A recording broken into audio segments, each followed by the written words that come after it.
One of the first enemies you'll die to in Fear and Hunger is the Guard. Here's how to win against them. First turn, attack his cleaver arm. Each turn, he attacks with the cleaver and cuts off one of your arms. You only have 2 of those and you want to keep them, so cut off his arm first. Every character's starting weapon defeats it in 1 hit, even poor wimpy Enki. Second turn, Guard. That other hand of his instantly kills you on the second turn and every third turn after that. Third turn, aim straight for his bald-headed yogurt slinger. It's got a 1 in 3 chance of dealing minor damage each turn, so as soon as it's gone, you've won. Now his only attack is his grab, and as long as you guard on turns 5, 8, 11, 14, and so forth, you can either carve up his torso or slit his ankles and chop off his head. Follow these steps and the worst outcome is getting hit by the stinger twice at about 10% odds, which will cost you 50 body chops. Best case scenario, you kill him and you don't take any damage.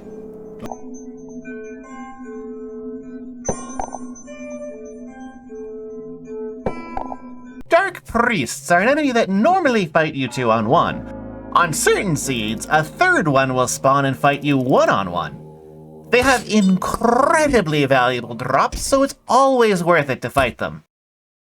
In the solo fight, attack the Lantern Arm and destroy it.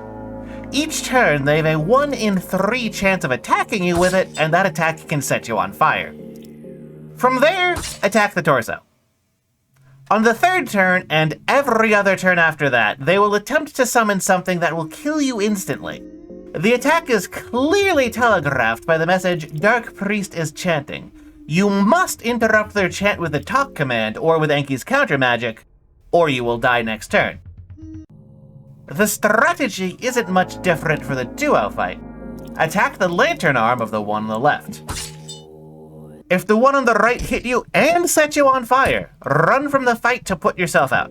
Then immediately go back into it.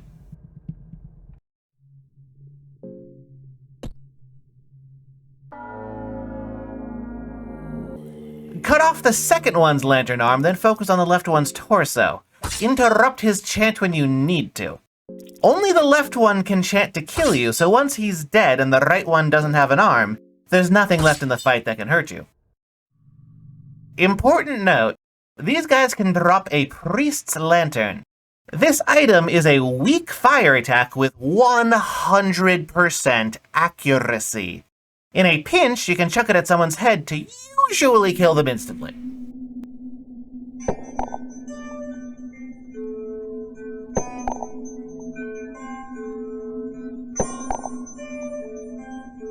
The Ghoul is a non-threatening enemy that costs most people a green herb or two to win against, so it might seem like a strange enemy to make a guide for. However, when you approach them correctly, they are quite literally the least dangerous thing in the entire game and should cost 0 resources. First off, talk to him and select Prepare to Die. He'll stop attacking you for the rest of the fight. Attack him until he dies. That's it. If you're playing as the Dark Priest Enki, you can just cast counter magic instead to kill him instantly.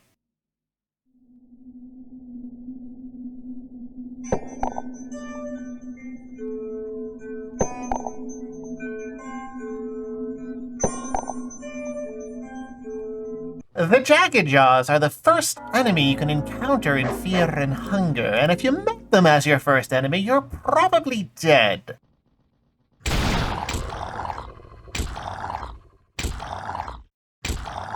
If you have a stick, on your first turn, use the talk command to throw it.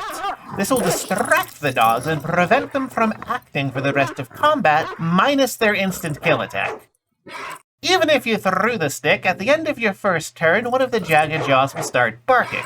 This is your warning it's about to use the instant kill. So guard on turns 2, 5, 8, and so on. The head of a Jaggedjaw has about 50% evasion, but under 100 hit points. So if you're solo, it's usually best to aim for the heads instead of spending 2 or 3 turns dealing 400 damage to the body. But it comes down to your party's damage output. If 400 damage is trivial, then go for the body. Attacking the legs is a complete waste of time and doesn't even slow them down on the overworld. If you fail the instant death coin flip, you have a chance to run away on the overworld to avoid the instant death. But if the dog catches up with you, you'll die.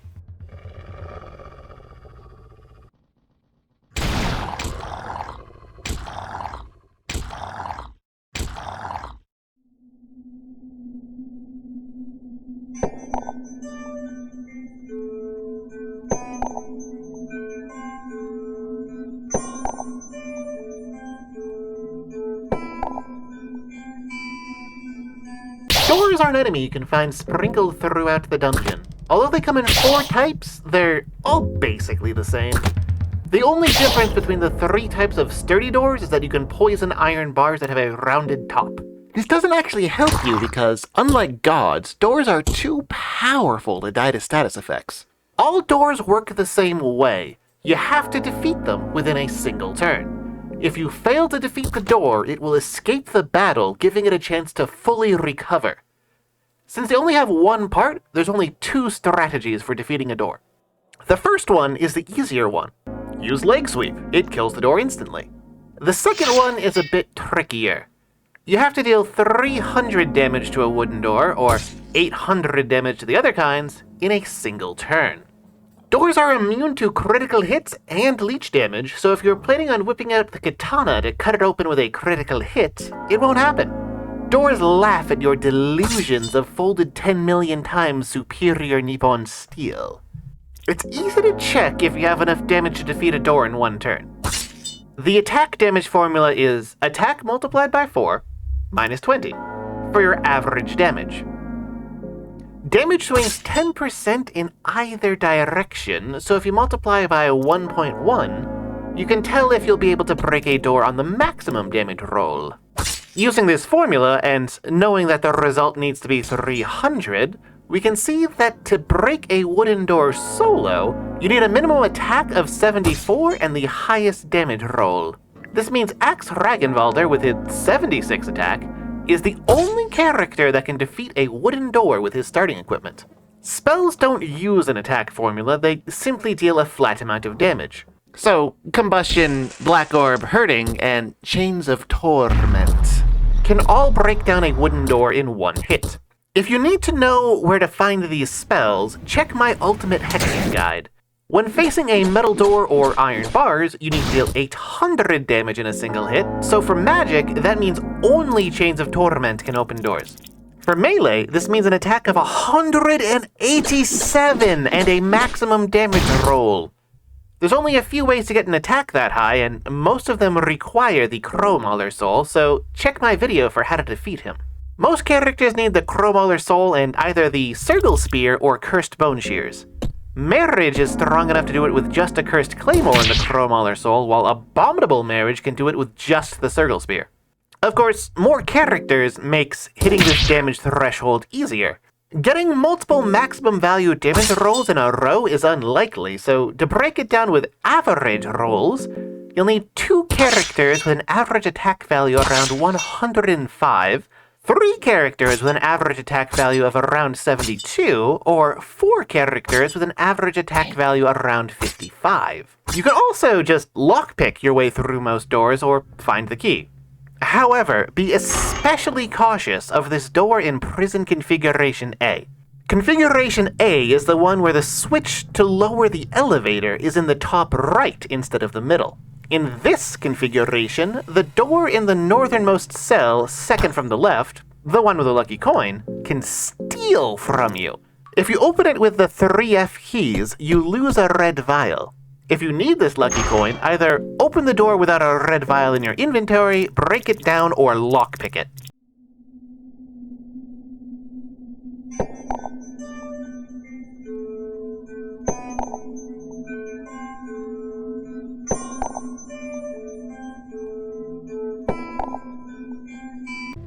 Out of all of the enemies in Fear and Hunger, cave gnomes are by far the least rewarding to fight. Just avoid them. If you stand still, they can't even start the fight. You have to start the fight by walking into them. If you really want to fight them, bring yellow vials from the chained-up cave mother in the level 4 caverns. First turn, use the talk command, offer a yellow vial, and the gnomes will get instantly defeated. If you don't have yellow vials, make sure to have a second party member. Use the talk skill and spam the QA with a tilde option to stun them while the second character takes them out. They only have 100 hit points, so almost everything can defeat them in one hit. If you're solo and don't have yellow vials, just run. It's not worth it. A new one spawns every turn up to a maximum of 5, so you'll walk away from the fight missing a bunch of hit points and bleeding and infected, and you'll have nothing to show for it.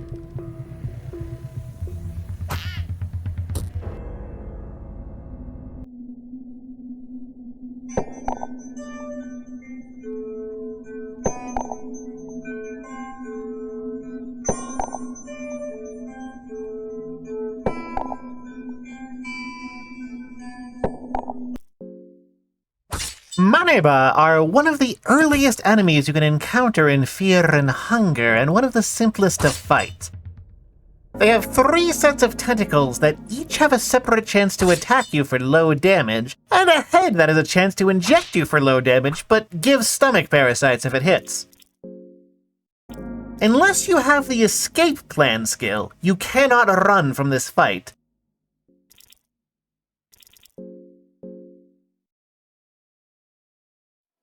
So just attack the head. It has around 250 hit points, so 1 or 2 hits with your starting equipment will take it out. Since they can make between 0 and 4 attacks per round, the fights against them are very swingy. They're best avoided until you have 2 characters with good weapons, just in case one of them misses the head. If you get injected, do not use worm juice to cure yourself unless you also have a white vial. Worm juice poisons you, and taking constant poison damage is a lot more dangerous than just needing to eat twice as often.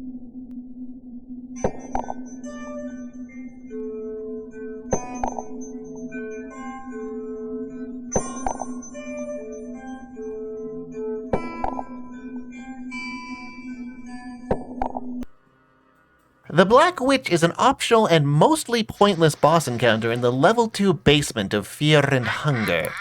His dagger hand cuts for about 30 damage and inflicts poison and might infect your armor leg. His open hand casts Black Orb, which hits 3 times for nearly 30 damage each, meaning anyone who enters this fight without full hit points could potentially die from 1 attack. Both arms have 20 hit points, so it's trivial to cut either one off. Cut the more dangerous open hand first, then cut the ritual dagger hand, then cut off his head. If you have a second party member, you can usually win this fight without taking any damage.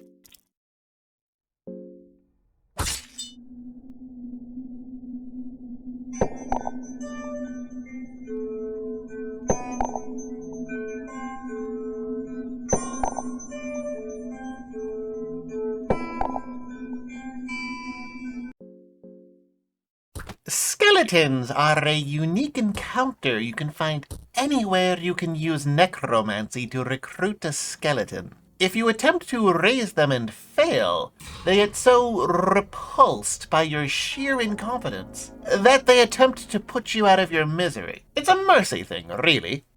For the most part, you'll only fight these things as Enki. Enki has a skill called counter magic, which you absolutely should not use.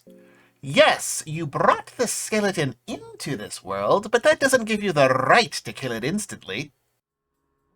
If you're fighting them as someone else, you should make sure not to attack the leg or arm. The arm uses scratch to cause bleeding and infection, and the leg just does a bunch of damage with skeleton kick. So you shouldn't attack either of these. Instead of taking out your anger on this innocent being, try talking to the skeleton instead. If he refuses to settle down, well, maybe you were in the wrong and you deserve to die.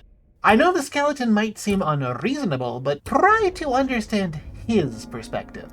What you should not do is attack its arm to destroy it, then attack the torso, which only has 175 hit points. That is a horrible thing to do to anyone because killing is wrong. Don't kill people, and especially not skeletons.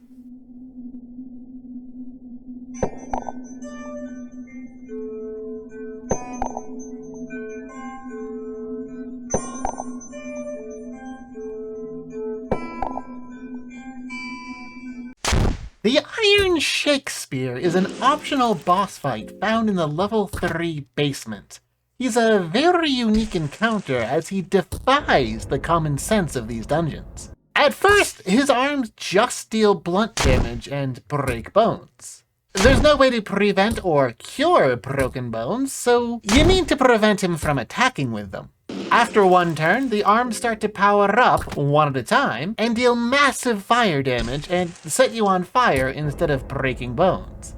Common sense would be to attack his arms, but his arms have a massive 1,200 hit points each, so if you can kill one of his arms, you can just attack his torso instead. Similarly, common sense plan B would be to attack his legs, then attack his head. But his legs have 150 hit points apiece, and his head has a massive 500 hit points, making his head the single most durable humanoid head in the entire dungeon. His torso has only 575 hit points, which, bizarrely, makes it the most vulnerable target in the fight. And that's your whole strategy. Show up to the fight and deal 600 damage in one round to his torso, or 300 damage across 2 rounds and accept that you're going to get some bones broken. You don't get much for killing him. If you absorb his soul, it reduces physical damage by 30%, and he also has prison keys, but you can get that off a much less dangerous prison guard instead.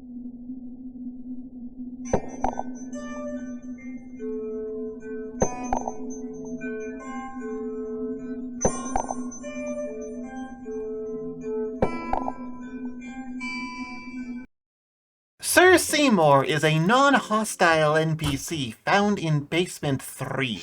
He's part of an elaborate side quest with a dozen different endings, but more importantly, he carries a strong weapon and good helmet that you can loot off his corpse.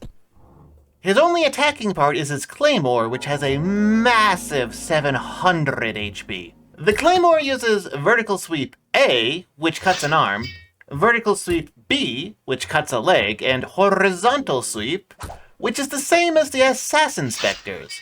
Low chance to cut an arm, or infect a leg.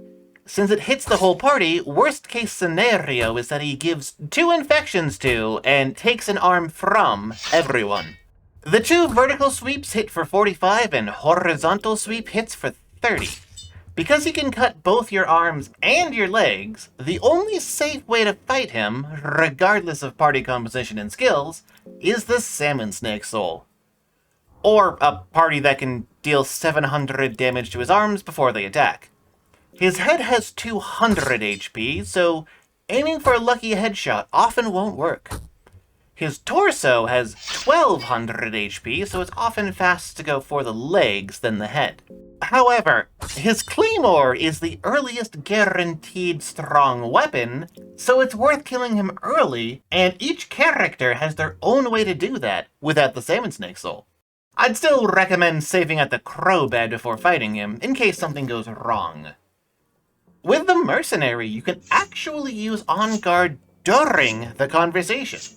This allows you to easily get a surprise round. If you have a throwing dart, you can hit his torso with it and guard until he dies of poison.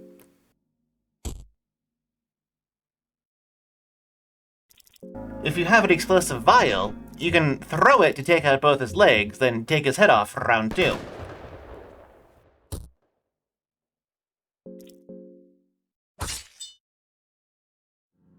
If you use lockpicking to free the little girl, you can take out one leg, she can take out the other, and then you can take out the head. Keep in mind that her unupgraded dagger might not deal enough damage to defeat a leg in one hit. It's much safer to have her attack with anything else. With the knight, you can use defense stance. It will make his attacks miss more often, and even if they hit, as long as the shield icon is up, you won't lose a limb. Theoretically, you could also use Fast Stance for this by guarding on the first turn to keep your limbs and only attack on the extra turn, but he'll probably cut off a limb during the turn you set up Fast Attack, making it not worth it. With the Dark Priest, you can use Necromancy. You and your ghoul will probably lose some limbs, but you can easily form a marriage afterwards to get them back, which also gives you the ability to use the claymore you murdered him for. With the Outlander, you can go into the menu, pick Return to Title, and then pick a better character.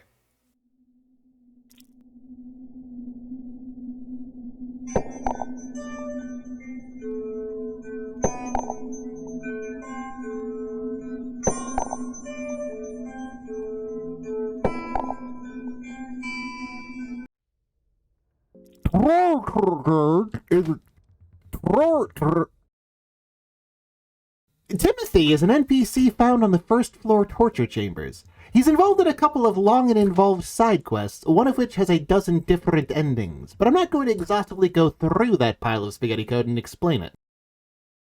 If you approach the place he confronts you from the left, he'll always be hostile and you'll be forced to kill him. In combat, his only part that can hurt you is the knife, so target it first. Then attack him until he dies. If you talk to Buckman, then head back to Seymor, you'll get 40 silver coins. If you approach the place he confronts you from the right, use the talk command. You can befriend him and sell out Buckman.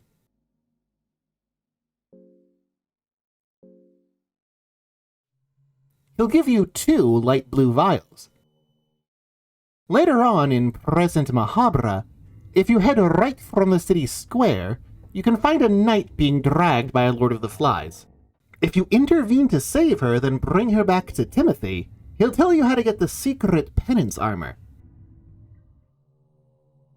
The penance armor has the best damage reduction in the game and prevents limb loss, head removal, and stuns, but you can never take it off and it causes bleeding. Once you know the secret of how to get it, you can also steal the key off him and get it early.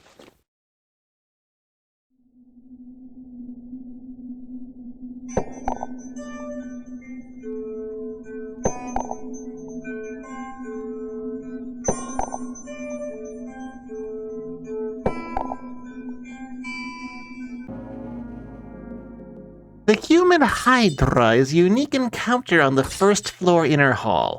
When you first speak with it, you have 2 real options. You can sacrifice a child to it, or you can start a fight against it. If you sacrifice a child to it, you're rewarded by no longer having a child in your party. That's it. He's a good way to clear out party slots if you already run out of ritual circles.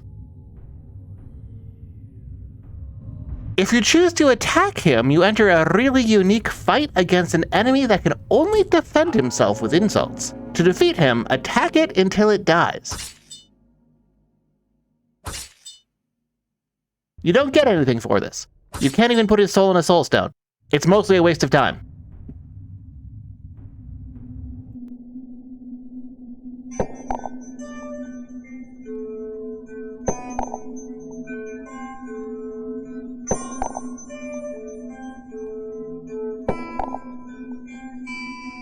The Ballista Prison Guard is a relatively rare spawn that occasionally shows up on the level 3 prisons. First, attack their leg. They always spend the first turn of the fight loading their ballista, which means you aren't in any danger at the start. Second turn, run, then immediately go back into the fight. This means they have to spend another turn loading their weapon. Cut their other leg, then attack their head.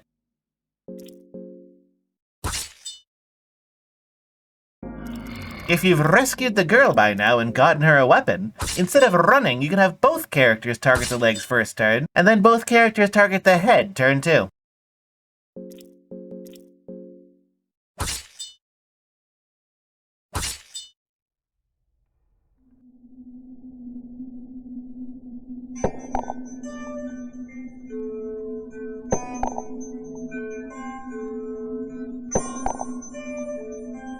Nas'hrah is a new god, an unwinnable boss fight, and a potential immortal party member found in the level 2 blood pit.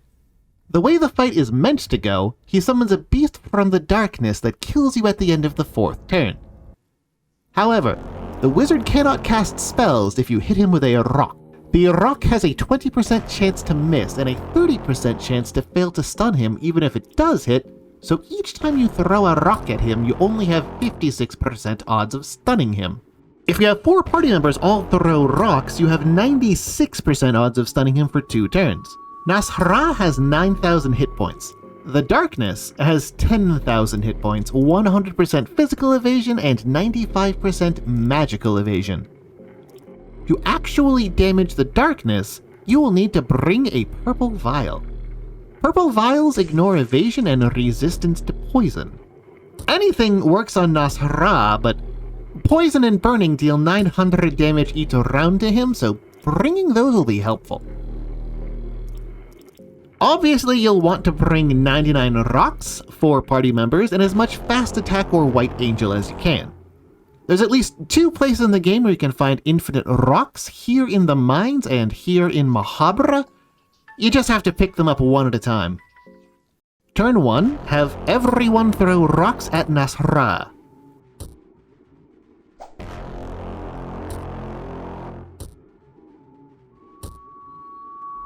Turn 2, have the main character use a purple vial on the Darkness while everyone else throws rocks.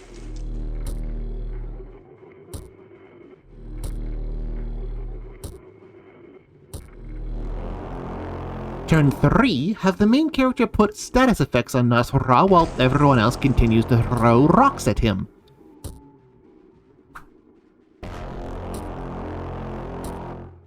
From here, throw rocks until you see them stop taking damage from poison. Once they stop taking damage from poison, it's because both of them are at 1 HP. Unfortunately, they're both immune to the knockout status, which means they'll stay at 1 HP no matter what you do. If the game engine wasn't cheating for them, you could throw a murky vial and take out both. The only way to properly kill Nas'hrah is to recruit him. To recruit him, you need the Cube of Depths and an Eclipse Talisman. If you need to know where to get an Eclipse Talisman, check my video on Yellow Mages. You can find the Cube of Depths in the northernmost hut in the Cave Dweller village on the 6th floor. On the first turn, talk to him. Your choices here don't actually matter. On the 3rd turn, he'll start talking to you. Tell him you feel like there's something greater in the depths, then tell him you're interested. He'll join your party. From here, you need to get Ending B. My video guide to Ending B will point you in the right direction, but it won't be a complete guide from your current game position. Right before you face Grogoroth, Nas'hrah will explode and die.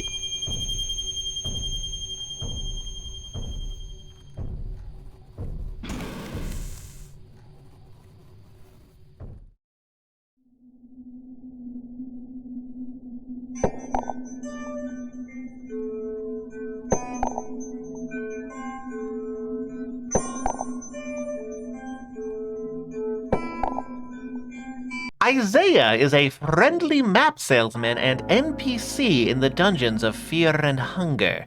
He'll show up on the 1st floor entrance once you've triggered Crow Mauler.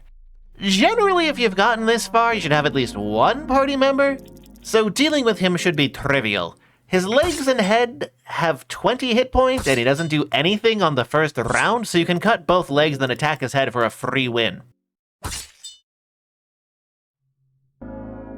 If you don't have a party member, make sure to bring arm guards or the Salmonsnake soul. Your strategy will still be basically the same, cut both legs and then the head. You'll just get hit twice by his blade for high damage before you cut his head off.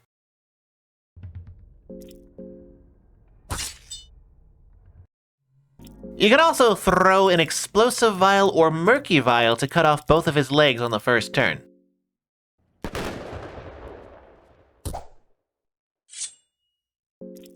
If you have escape plan or are feeling lucky, run on the 2nd turn of combat, then fight him again. Due to shoddy programming, he won't be able to pull out his arm blade on the refight, which turns him into a complete joke.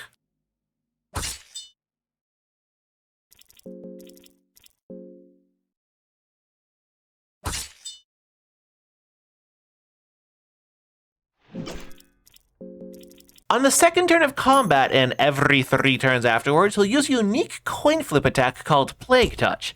It's unique because it doesn't do anything.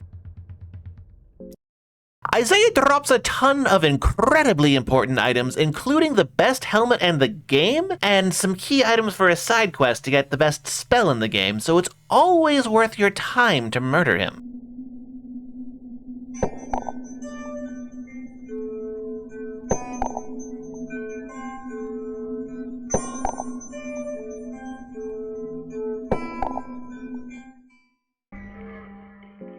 A lot of people call Crow Mauler the symbol of fear and hunger, and I'd agree.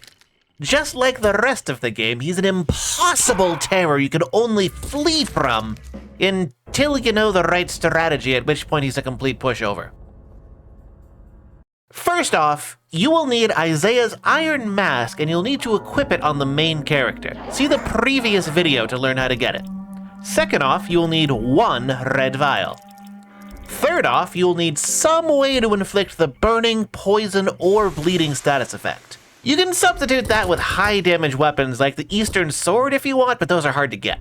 Crow Mauler has 3 parts to hurt you with. His open hand casts Flock of Crows, which pecks out your eyes and makes the game pitch black forever. It renders the game nearly unplayable and is functionally an instant kill if you're hit by it. If you put on the Iron Mask, you're immune to blindness.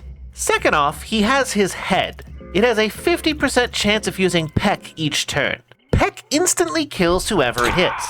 Thankfully, he will never peck the main character unless the main character is alone. If you destroy his empty hand, his head will start casting Flock of Crows. Third off, he has his Maul, which he uses every turn. It deals high damage, always causes broken bones, and has a good chance to infect your arms and legs. There's no way to prevent or cure broken bones, and the status effect reduces maximum hit points, so you're basically just guaranteed to lose some maximum HP if you fight him. Turn 1, or Action 1 if you have multiple party members, use the red vial on his head to blind him. This prevents Peck from hitting. Turn 2, or Action 2, hit his torso with a status effect. Burn him with Pyromancy Trick, Combustion, or a Priest Lantern. Poison him with Throwing Darts or a Black Witch Soul attack. Bleed him with Moonless's Bite or Chains of Torment. Doesn't matter. Just get something on there. Every damage over time deals 500 damage to his torso at the end of the turn, and the torso only has 1,250 health. If you can deal 250 damage to his torso and survive for 2 rounds, he's guaranteed to die. Once you know his weakness to status effects and bring the right tools, he's so easy, even the girl can solo him. If you don't have status effects, just bring a full party and beat on his torso with at least half-decent weapons. 1250 is a lot of hit points, but it's something you can't dish out with a full party. Once he's dead, you get the Crow Emblem key, which lets you get the 3rd best sword in the game, Miasma.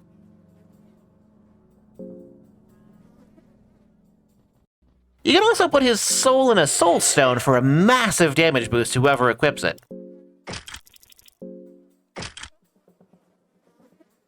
Oh, and this makes the bed in the level 3 basement completely safe. You can use it to save whatever you want with no risks.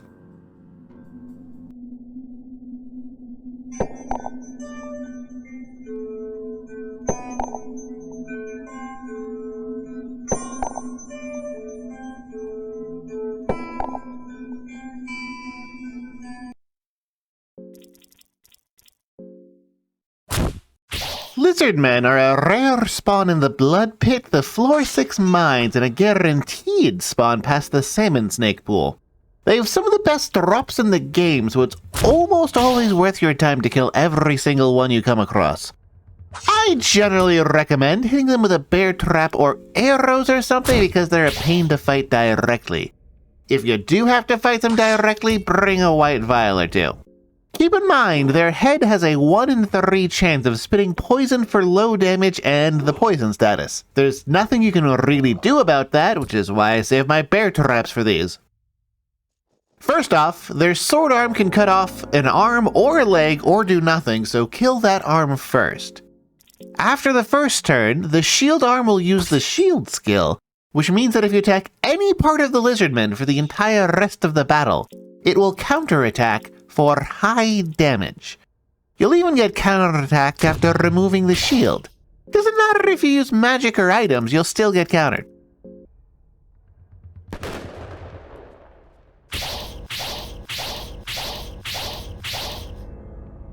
The only sane response at that point is to run. In Fight 2, attack one leg and run again.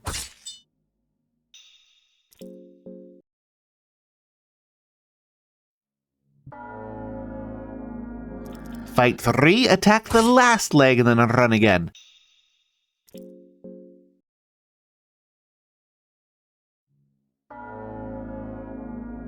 Fight 4, hit the head.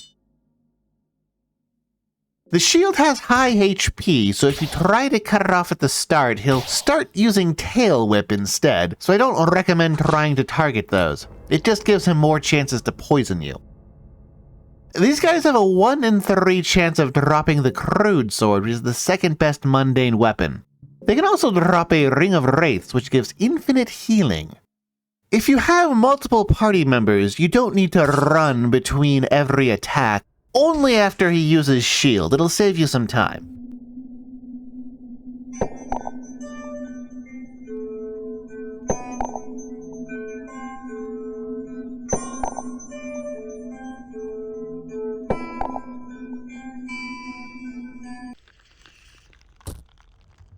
Yellow mages are a guaranteed spawn in the level 5 mines and the level 6 cave dweller village. They're one of the prime examples that sometimes they're more afraid of you than you are of them.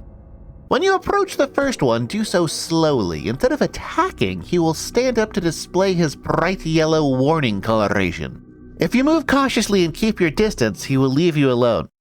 If you get too close, he'll begin his ritual dance to start attacking you on the overworld. This is really dangerous because the script is buggier than a cockroach bugging out in a dune buggy. It's supposed to blow off your limbs one at a time while you're standing around on the overworld and stop when you get far enough away, but sometimes it counts times in the menu, so if you paused your game to look up this video, you might die from limb loss as soon as you unpause. On top of that, occasionally the script just keeps going even if you run away and leave the room, so whenever you're inside that room, you'll just start losing limbs.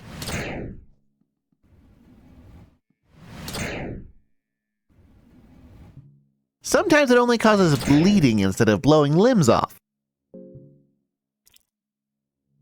For the second yellow mage, you can sneak down behind it and run past. However, about half the times you try that, the script will completely break and kill you, so it's safer to fight this one. The yellow mage has 2 tricks up his sleeves. His empty hand has a 50% chance to cast Locust Swarm, which deals minor damage and can stun you for 2 rounds. Heavy helmets can protect from the stun.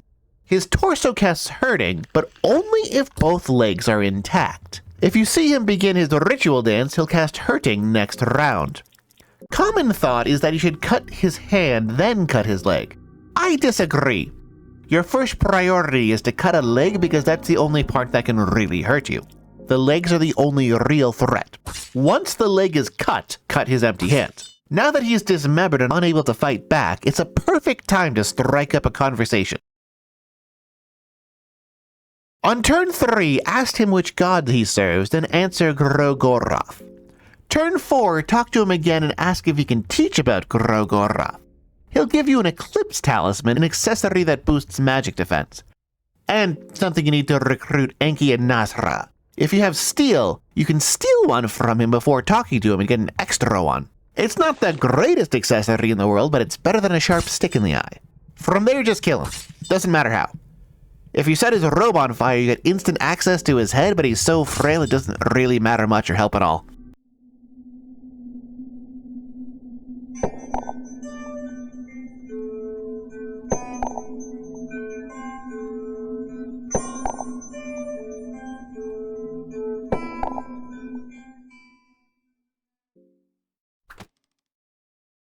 The Assassin Spectre is an optional boss fight that will harass you almost anywhere in the dungeon if you have an Eastern sword in your inventory, and will attack you the first time you pick up his sword in the thicket.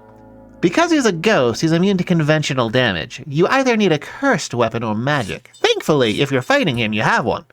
The Eastern sword is a cursed weapon. Each turn, he'll attack twice for low damage. On the second turn and every third turn afterwards, he'll use horizontal sweep, an attack that hits your whole party for decent damage, has a 30% chance to infect an arm or a leg, and a 20% chance to cut off an arm. If you see the Spectre tilts his sword sideways, it means he will use it next turn. Every character he hits can lose an arm and get infected.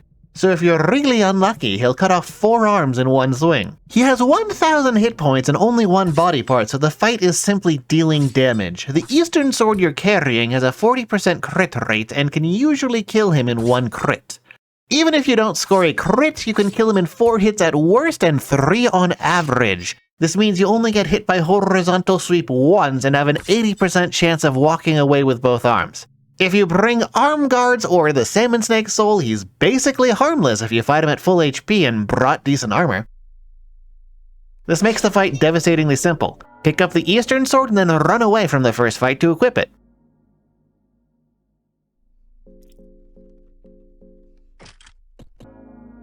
The next time you run into him, attack him until he dies.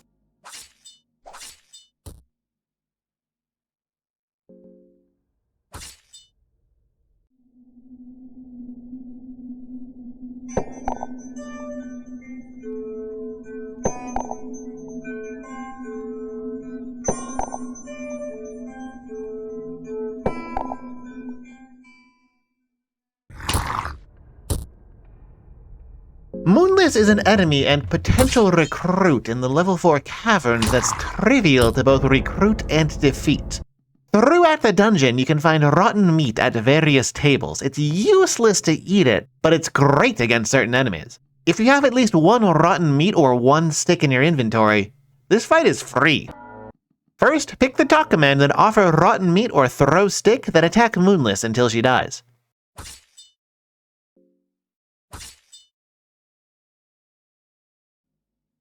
If you want to recruit Moonless, pick the talk command twice and offer 2 rotten meats.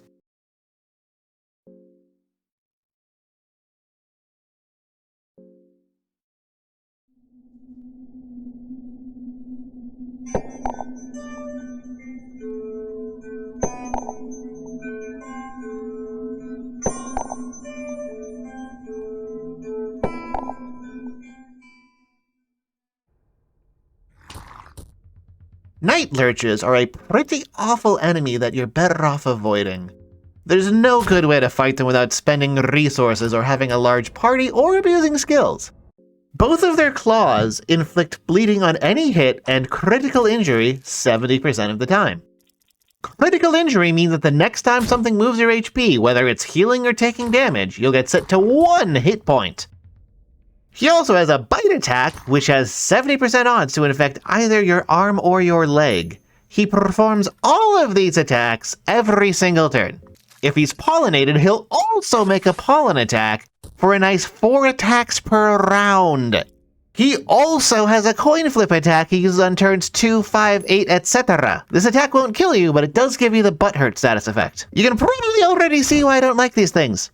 If you really need to kill it, the best thing you can possibly do is run and re-fight until you get a special message. Each time you fight it, there's a 1 in 4 chance you'll get a chance to ambush it. This is the only time it's worth fighting.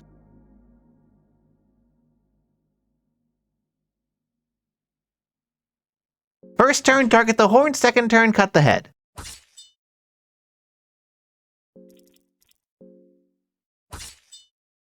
If you have multiple party members, you can use the talk command to offer rotten meat. This will prevent it from attacking that round, so the other party member can cut off its horn, and then you can cut off its head. There's a load of rotten meat around the dungeon in various locations.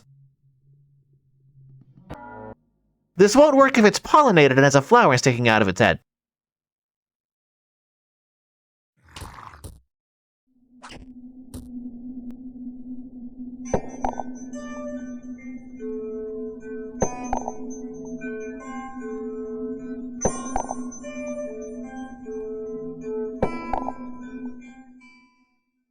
The butterfly is an enemy that you can find in the first floor backyard. He's needed for 2 different quests, and if you're trying to kill him at the request of the Cockroach King, simply walk up to him and attack him until he dies. If you kill him here, you can absorb his soul to get a generic lesser soul. However, if you cut the organ in the Golden Temple of Domination, then backtrack all the way back to him from Mahabra, you'll find the Butterfly Soul. Butterfly Soul is a lot worse than it sounds. About half of enemy attacks always hit and ignore evasion, and the Butterfly Soul gives you 50% evasion on the other half of the attacks. This means you always have 50% odds to dodge Crowballer's peck, but his maul will always hit. It's pretty worthless.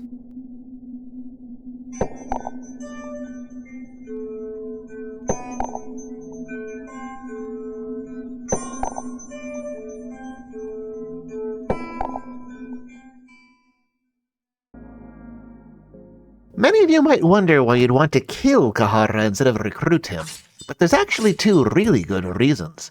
Having an endless soul in your inventory lets you access Cahara's skill tree on the Hexen table, and lets you skip the much more difficult Skin Granny fight. Before fighting Cahara, you need one of 2 things: a way to prevent arm loss, such as arm guards or the Salmonsnake soul, or the ability to deal 1,190 damage in 1 turn. Each turn, his sword arm will make 2 attacks, each of which has a 95% chance of causing bleed and removing an arm. He can't remove both arms of a single character in 1 round, but he can remove 2 arms from 2 different characters. You'd think the first thing to do would be to take out this arm, since it only has 28 points. But this is Cahara, and Cahara is overpowered. His arms have 80% evasion, the same as most heads. If you attack either of his arms, you're probably just wasting turns. You just have to ignore his arms and tank the hits. His empty hand will either steal items from you or use a light blue vial to heal all of his parts for 300 hit points. This is why you need to be able to deal 1190 to his torso in 1 turn, because he can heal through most damage if you don't pour it on. Cahara's torso is almost exactly as tough as Mauler's, but Cahara can heal his. When Cahara steals items from you, he does it in this order. First, he'll steal your blue vials, then your silver coins, then your explosive vials, then your bottles of whiskey, then your white vials. Because his open hand also has an 80% evasion and heals his tanky torso, the best route to victory is to just cut both legs and target his head. This is why you need a way to protect your arms. You're just going to tank the hits and tank the blue vials he steals and cut his legs and then his head. There's no fancy tricks you can use against him. You just have to grit your teeth and tank your way through.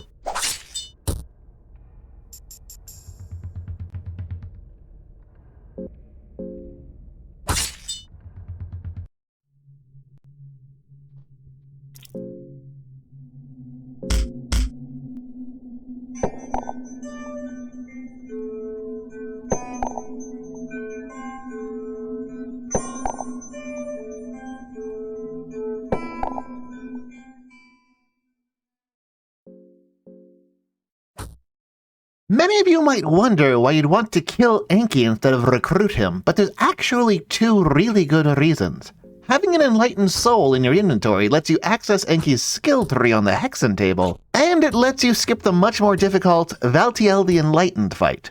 Despite both his complexity in his attacks and his bugginess, Enki's a remarkably straightforward fight. His left arm, which is on your right, casts Hurting 2/3 of the time and Needleworm the last third. His right arm, which is on your left, casts either Locust Swarm or Needleworm. At the end of turn 2, his head will summon a skeleton with Necromancy. This skeleton is buggy, and even if you defeat its torso or head, the rest of the skeleton will hang around. It attacks with Scratch from its arm, Skeleton Kick from its leg, and Tackle from its torso every round. The skeleton dies when Enki does, so attacking it is just a waste of time. First turn, attack his Hurting arm. It's the most dangerous thing in the fight by far. Second turn, attack his other arm. Locust Swarm might trap you long enough for his skeleton to beat you to death, making it the second most dangerous thing in the fight. Third turn, attack his now vulnerable head. Don't even bother attacking the skeleton. Even if you kill the torso, the other limbs hang around and keep attacking. Instead of wasting 3 turns breaking each part, you're better off just killing Enki.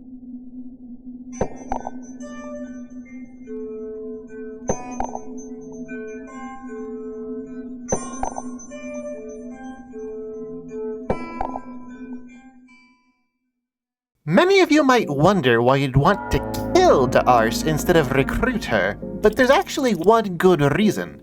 Having a domination soul in your inventory lets you access her skill tree. Unlike the other 3 main characters, killing her doesn't let you skip any boss fights. Even if it did, you'd skip Francois, the easiest boss in the entire game. Da'ars is remarkably dangerous to fight solo, and it's not even worth attempting it without the Salmonsnake soul or defense stance. Her arms have 80% evasion and 300 HP, so you're stuck taking damage from both of them for the entire fight. There's just no good way to get rid of either of them. Her sword arm does one of 2 things. First, it can attack twice for 35 damage with a 95% chance to cut arms and cause bleeding. She can't remove both arms of a single character in one round, but she can remove 2 arms from 2 different characters. Second, she can perform leg sweep, which has a 95% chance to remove one character's leg and cause bleeding. Her shield arm performs the unique Shield Bash skill, which deals minor damage and causes the target to take 50% more damage for the next 5 turns. Her torso has a massive 1,610 hit points, making her tankier than some gods. So your best bet is to either go directly for the head or go for her legs first. Her head has only 50% evasion, so if you're going solo, it's usually better to gamble 3 attacks on her head instead of going for 2 leg cuts and then the head. You've got 87.5% odds of killing her just as or more quickly if you aim for the head, which can save you some damage. However, she'll still make a full set of attacks after you take her head off. She's ridiculously resilient like that. There's a second way to kill her safely, but it requires a second party member. First, pick the talk skill and beg for forgiveness. Then, choose to keep fighting. Have your second party member target one of her legs. On turn 2, pick the talk skill again, and again, beg for forgiveness. Due to some engine oddities, you can't stun her 2 rounds in a row, so choose to stop fighting to end the fight. Then, start a fight up with her again. Once again, beg for forgiveness while the other party member cuts her other leg. Then beg for forgiveness and end the fight.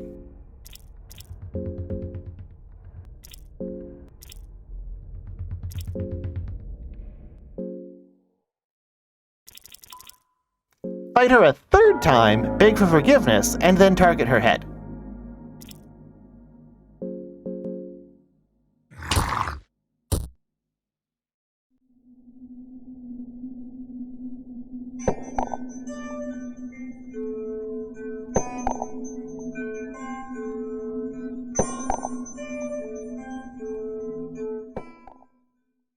Many of you might wonder why you'd want to kill Ragnvaldr instead of recruit him, but there's actually 2 good reasons. Having a Tormented Soul in your inventory lets you access Ragnvaldr's skill tree on the Hexen...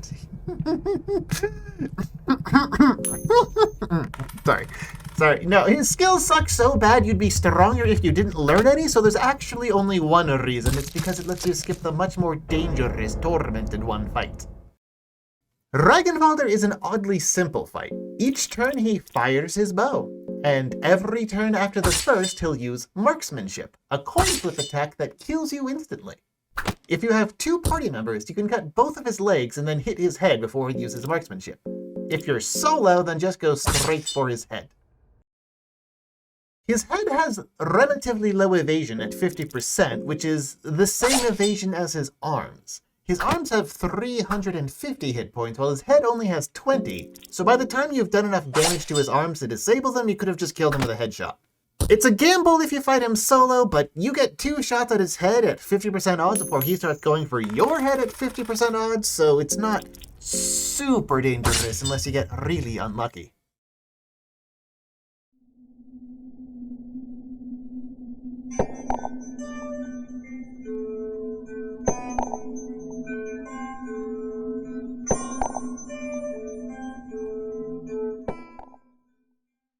Rainflower Ragnvaldr and Marriage Enki are two encounters that are exclusive to the harder difficulties, whose fights were even featured in an update trailer for the game. They only spawn once you've entered Mahabra City Square and without those characters in your party. Rainflower Ragnvaldr is found on the 4th floor of the thicket. Marriage Enki is found on the 7th floor of the dungeon. To defeat them, walk into them. Miro accidentally removed the data for the fights, so you win on the frame the fight starts.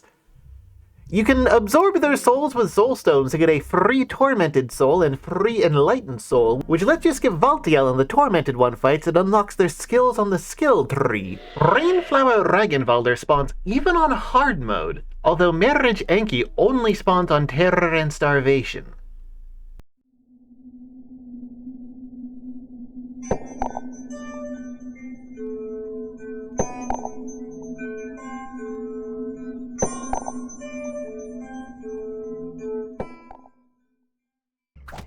Cave Mother is a 2-part optional boss in the 4th floor caverns. If you get too close to her nest, she'll try to attack you, unless you take the bridge to the right of her nest, but there's only a 50% chance it's there.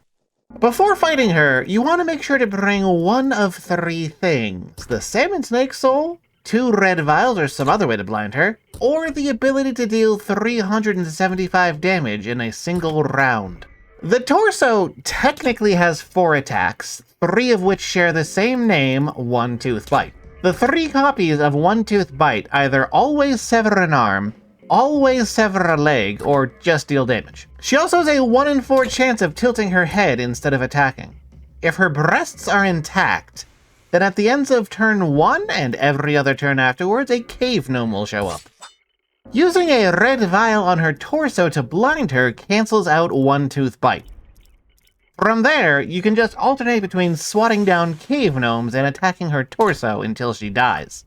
If you don't have a red vial, you can use a Salmonsnake Soul and just tank the One Tooth Bites, or if you have a strong weapon, or 2 party members with decent weapons, you can just kill her torso on the first round. After you kill her the first time, she'll attack you again with less health.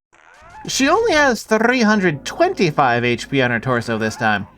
She'll try to One Tooth Bite you with her head, but now a cave gnome will show up every turn except every 4th turn.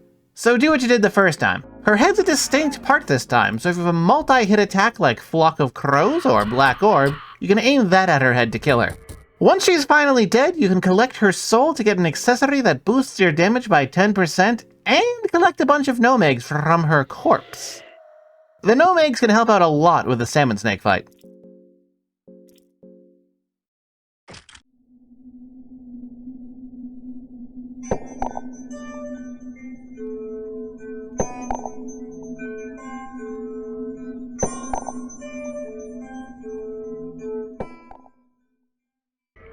If you've watched my previous videos, you've heard me suggest the Salmonsnake Soul for a fight. That accessory is the single best accessory in the entire game. Might even be the single best piece of equipment in the whole game. During battle, it prevents bleeding, critical injury, burning, leg infections, arm loss, and leg loss. It basically single-handedly deals with every major run ender for solo characters. That alone would make it one of the best pieces of gear in the game, but it does more than that. Outside of battle, you can equip it to cure infections and bleeding. It's already an incredible accessory, but it also acts as an infinite use green herb and cloth fragment. Unlike my previous guides, I cannot provide a simple action guide for Salmonsnake. There is no overwhelmingly dominant and completely consistent strategy to trivialize this boss without going into extremely late-game equipment. There's several things you can do that work reliably, but you'll have to pick from these strategies based on your party and equipment. The Salmonsnake has 2 methods of hurting you: his arms and his tongue. After the first turn, his tongue will slowly start to emerge. It takes 2 turns to fully extend, and when it's fully extended, it will use an instant kill coin flip attack. You can guard it, but whenever the tongue takes damage, it retreats inside the mouth. If you can deal 500 damage to it in one round while it's fully inside the mouth, you can kill it. It heals to full each time it extends at all, though. It's not a huge threat, it's mostly a nuisance. The big threat is the arms. Each arm has a 50% chance of using Smash, and Smash has a 60% chance to stun you for 2 turns. If you fight Salmonsnake alone and don't bring a plate helmet or the Gaunt Bassinet or the Penance armor, it's pretty easy for him to stun lock you into oblivion. You can also use extra attack from Fast Attack or White Angel to recover from stun in fewer rounds. The arms have a hefty 800 hit points each. His head has 1200 hit points and will headbutt every turn if both arms are gone. It's less dangerous than Smash, but deals more damage on average because he uses it every round. His torso has 1250 hit points. Strategy 1. Tank and Poison. The easiest way to deal with Salmonsnake is Poison and Tank. If you have a way to cause poison and decent armor, you can simply poison his body, and specifically his body, not his head, and then get smashed a bunch. Any status effect kills his body in 3 turns, so worst case scenario, you get smashed 6 times and then he dies. If you're playing as Knight and picked Manage the Defenses in character creation, your starting gear is enough to keep you alive. Worst case scenario, you'll take a little under 100 damage and around 45 on average. You could tank by having multiple party members, but without Warcry or Pheromones, there's no guarantee he won't just maul the main character because of bad luck, so I can't recommend it. Oh yeah, the head takes 50% more damage when the body is poisoned, but that barely matters when the body dies so quickly to poison. Strategy 2.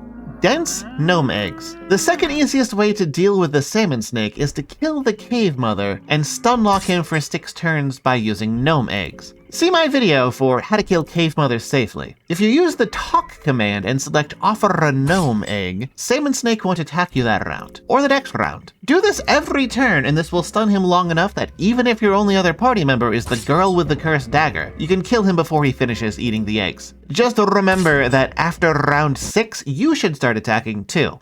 Strat 3. Sparse Gnome Eggs. If you don't have controllable party members, this won't work as well. Auto attackers focus on his eyes and tongue. In the case of Moonless, these are the only 2 things you'll attack until both of them are gone. With a party like that, you might be better off using Gnome Eggs every 3rd turn. Why every 3rd turn? Because this mechanic is bugged and doesn't work right. Feeding him a gnome egg stuns him for 2 rounds, but if you feed him another gnome egg on the 2nd round, it won't stun him again. He'll just attack normally and you wasted an egg. The best thing you can do there is feed an egg, attack, repeat. He'll get 1 set of attacks off every 3 turns. If you use this, focus on destroying his eye first. Strategy 4. Eye Cut. This is the intended way to fight him, and I really recommend bringing a plate helmet or a way to get double turns. Or several party members. His eye has 150 hit points, but 40% evasion, so try to get everyone to focus on it. If you destroy it, it changes the behavior of the arms. Instead of each arm attacking half the time and tensing up the other half of the time, it will only start attacking 25% of the time. From here, focus on attacking the head, smacking the tongue back into Salmonsnake's mouth, and healing when necessary. Moonless is pretty good to bring along for this strat. She'll focus on mauling the eye, then put bleed on the tongue, so you won't actually have to worry about the tongue for the rest of the fight. Bleed will keep it in the mouth. She'll only attack the tongue though, and won't stop until a different part has less hit points than the tongue. Strategy 5. F*** it, we ball! I wouldn't seriously recommend this strategy, but I've relied on it in a few of my hard mode runs. This is a strategy exclusive to Ragnvaldr and Marriage. If you bring the Purified Eastern Sword, you can just aim for the head and hope you get a crit to kill it instantly. It's a 70% gamble.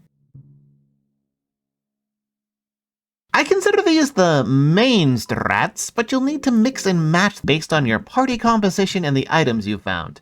Maybe you're solo and don't have any armor because you're Enki, so you fear a Gnome egg and toss a poison dart and guard. Maybe you don't have the purified Eastern sword, but do have other high damage weapons, so you can attempt strategy 5 and hope neither party member gets stunned. Regardless of how you approach this, killing the Salmonsnake nets you the single best soul in the game, a bunch of Salmonsnake meat if you have the skinning knife, a helmet with damage reduction as good as the plate helmets or iron masks, and the ability to wear that helmet to loot the Cube of Depths from the Cave Dweller village without making any enemies.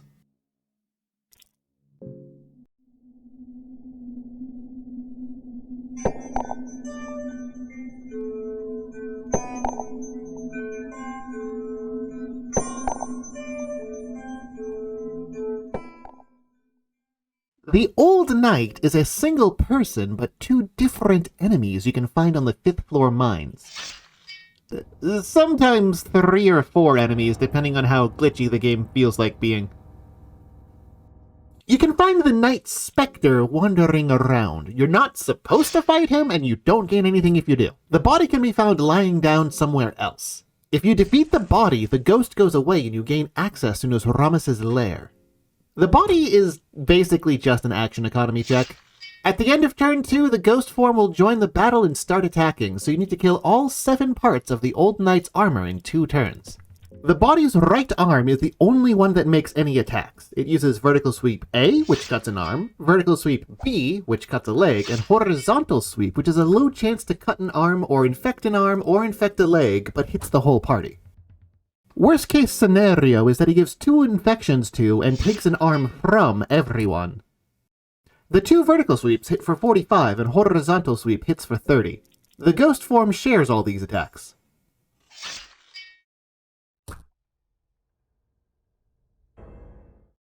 All of the body parts only have 20 HP, so there's 2 easy ways to handle this fight. Option 1 is to have a large enough party to make 7 attacks. Since Moonless attacks twice, she's great to bring along for this fight. If you're going to go with this option, make sure to attack the right arm first. It's the only one that attacks you.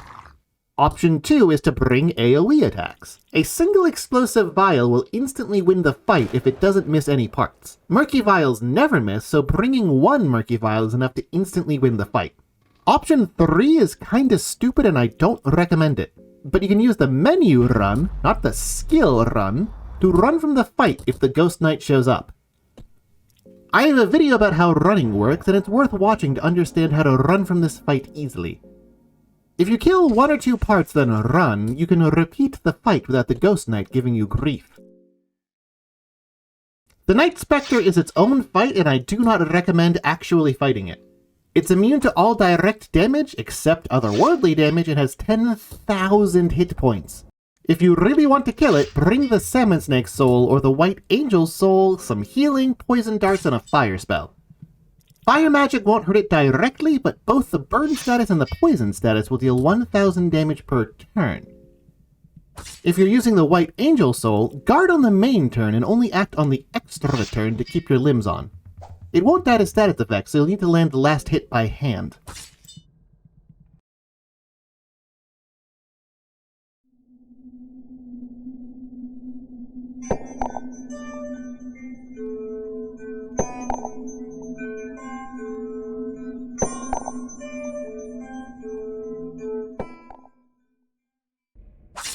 Elite Guards are the single most dangerous enemy in the entire game, and I'd rather fight 2 Crow Maulers than 1 Elite Guard.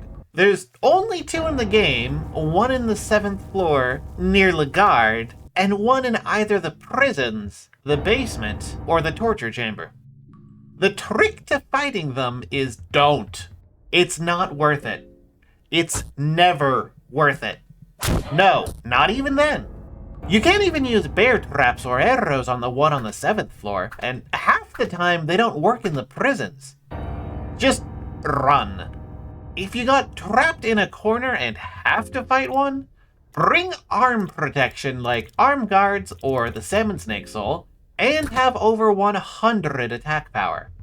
Their sword arm uses hack every turn to cut off an arm. Their mace uses Morningstar every turn, which causes a fracture, and almost always infects either an arm or a leg. They use Mad Rush with the Mace hand on the same pattern as normal guards, on turns 2, 5, 8, etc. Both of these arms have 350 hit points. If you have over 100 attack power, you can sever the arms even on a low damage roll. You'll need to make judgment calls based on how many party members you have and how protected their arms are. If you're more worried about broken bones than arm loss, then go for the mace. If you've got party members without arm protection, go for the sword arm. Afterwards, go for the other arm. Once that's dealt with, beat on his torso until he dies. He'll make a tackle attack each turn and occasionally stinger thrust, and he gets one set of attacks off after he dies, so brace yourself to take a lot of damage even when things go well. Don't bother going for a headshot. If you're panicking and praying for a lucky headshot as an easy way out, it won't work. These jerks have 400 hit points on their head. Since their torso has a little under 600, it's always faster to kill his torso instead of going for both legs than the head. And the sky-high evasion of their head means going straight for it is just a complete waste of time.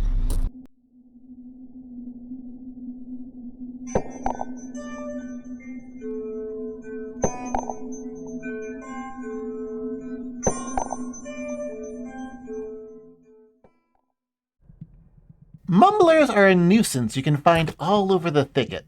They're not actually dangerous, they're just annoying. It's better to avoid them. Both of their arms use Shivering Touch, which drains 10 mind.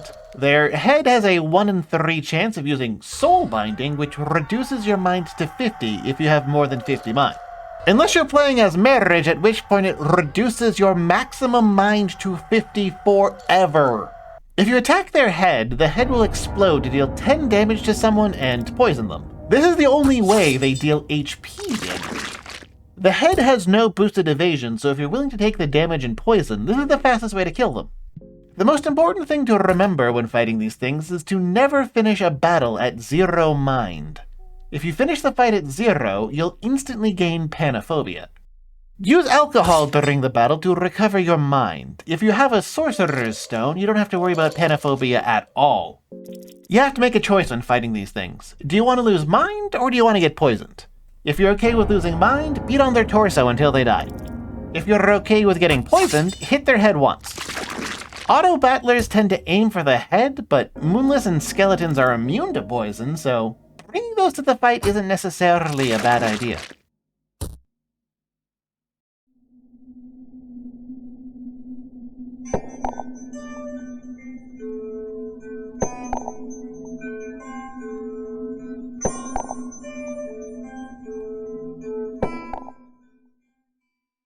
The Greater Mumbler is an extremely dangerous enemy that's better off avoided.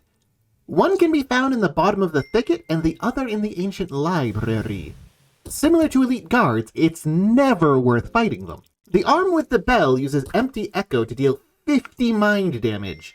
The arm with the Green Lantern uses Green Flame, which hits for 60 otherworldly damage. They both do this every turn and have 400 hit points. The head has a 1 in 3 chance to use Soul Binding, which reduces your mind to 50 if you have more than 50 mind, or permanently locks your maximum mind to 50 if you're Marriage or Nas'hrah. Their torso has 780 hit points, so if you can deal 800 damage in a single round, they're safe to fight. If you can't deal that much damage in a single round, the best thing you can do is go straight for the head. The head has 350 hit points, but no boosted evasion, so it's much easier to kill. It will explode and poison someone at random once it's destroyed, but it's only 10 damage and the poison status is way safer.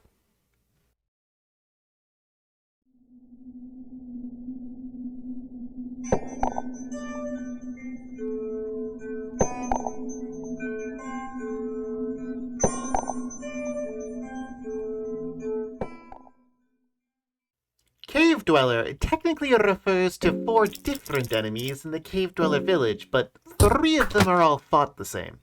The male, female, and merchant Cave Dweller all only have 1 limb to attack with. the one holding the rock. It uses Rock Smash every turn, which has a 70% chance to stun you for 2 turns. So if you're alone, they can pretty easily stun lock you to death. Round 1, cut their rock hand. They're now totally helpless. Round 2, aim straight for the naughty bits. This knocks them off balance. Round 3, take off their head.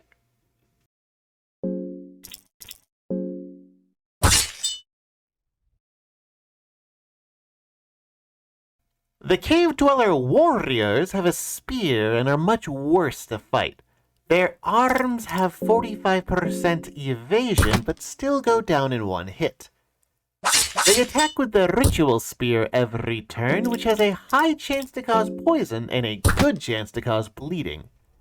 He'll counterattack with a tackle when you destroy his arms or destroy his torso, so it's hard to fight these things cleanly.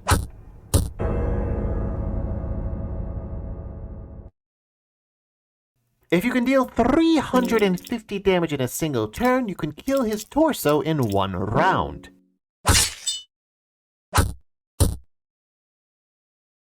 If it takes 2 turns and you're feeling lucky, you can go for the arms that have 45% evasion and get tackled a few times or stabbed a few times if you miss.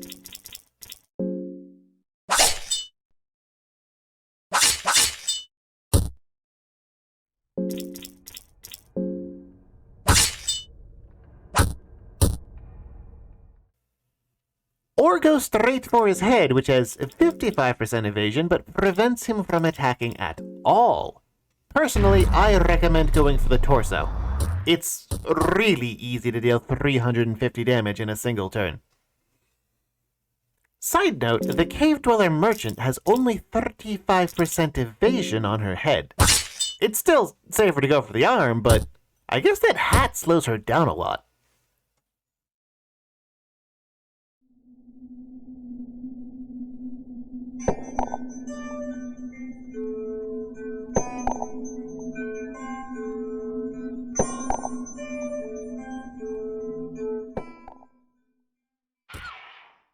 Minor Spectres are an annoying gimmick enemy in the 6th floor mines. It's really easy to get trapped in a corner by one and then die because you forgot to bring something to kill it. They only have 1 attack and they use it every turn. Ruin. Ruin deals 20 damage and ages the character. If the character gets absorbed 3 times, they die of a heart attack. You get the messages: the shriek absorbs life out of the character the first time they get ruined, the character is getting ruined the second time, and the character died of a heart attack the 3rd time. Ruin changes the character portrait, but otherwise has no effect on the character. They only have 1 body part and has 450 hit points. The problem is that they're immune to every type of direct damage except otherworldly. This means that to damage them, you will need to bring the spell Black Orb, the spell Hurting, the sword Blue Sin, the Eastern Sword, not the purified version, the normal Eastern Sword, or any cursed weapon except the Cursed Axe and Cursed Scimitar. Due to an oversight, the Cursed Axe and Cursed Scimitar do not deal otherworldly damage. With one of these damage sources, attack it until it dies. That's the only tactic. I personally recommend Black Orb because it will kill the ghost in 1 shot if all 3 hits land.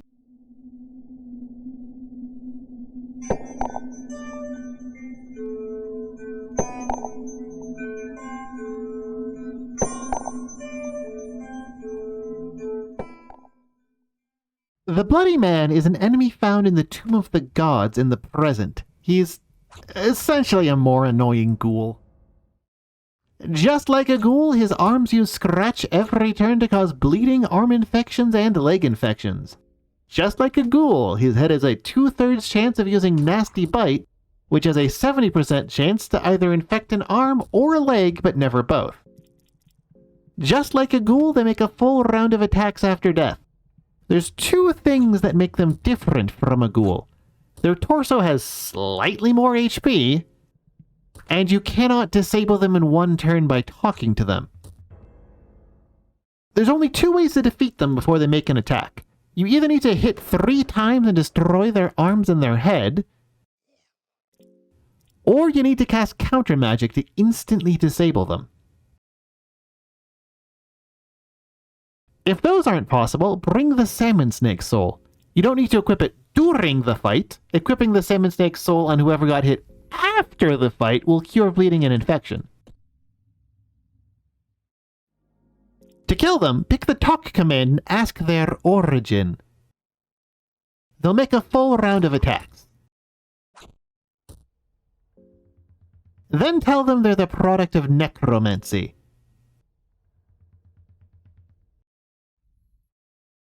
There's no point in attacking their torso. They'll make the same number of attacks whether you kill them in 2 turns with talk no jutsu or in 1 turn by stabbing them.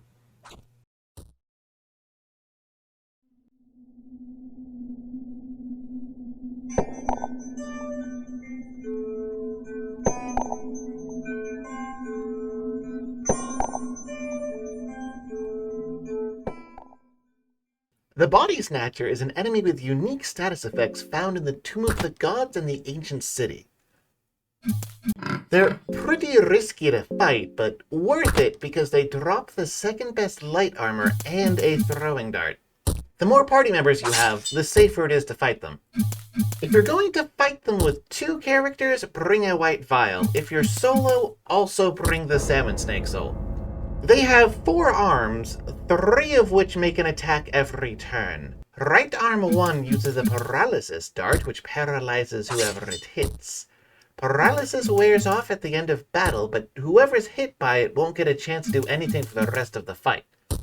There's no way to cure or prevent this. Right arm 2 uses critical slash.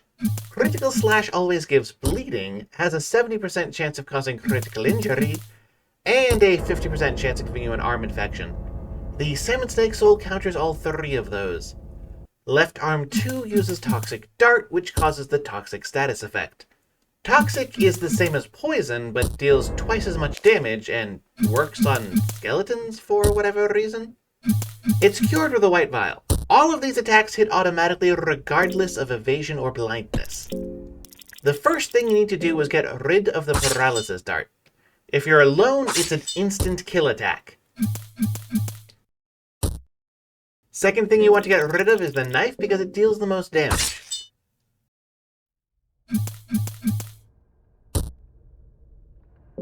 The third thing you want to get rid of is left arm 2 to stop toxic darts. Leave the last arm intact. If you cut off his empty arm, he'll start tackling you. But if you leave it on, he'll do nothing and become completely harmless. From here, cure toxic and bleeding if you have the cures.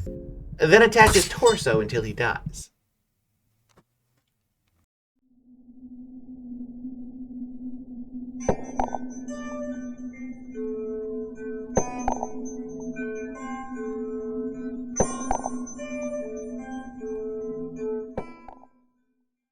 Embryos are weird little babies with knives that attack in groups. The embryo has 900 HP and uses either critical stab or regular stab each turn. Both attacks always cause bleeding and have a 50% chance to infect an arm. Regular stab deals 25 slashing, critical stab deals 35 slashing, and has a 70% chance to cause critical injury. Both attacks ignore evasion. At the end of each turn, whichever embryos are alive cry for help, which has a 50% chance of adding another one to the fight. Only 3 can show up in a single fight. Just like the elite guards, the trick to fighting these things is don't bother. If your party can deal 900 damage to the first embryo before the end of its first turn, you can fight them safely, but still shouldn't. If you can't, avoid them or run. If you're cornered by one, equip the Salmonsnake soul to counter critical state and bring loads of healing. These ankle biters are here to waste your time and resources, just avoid them.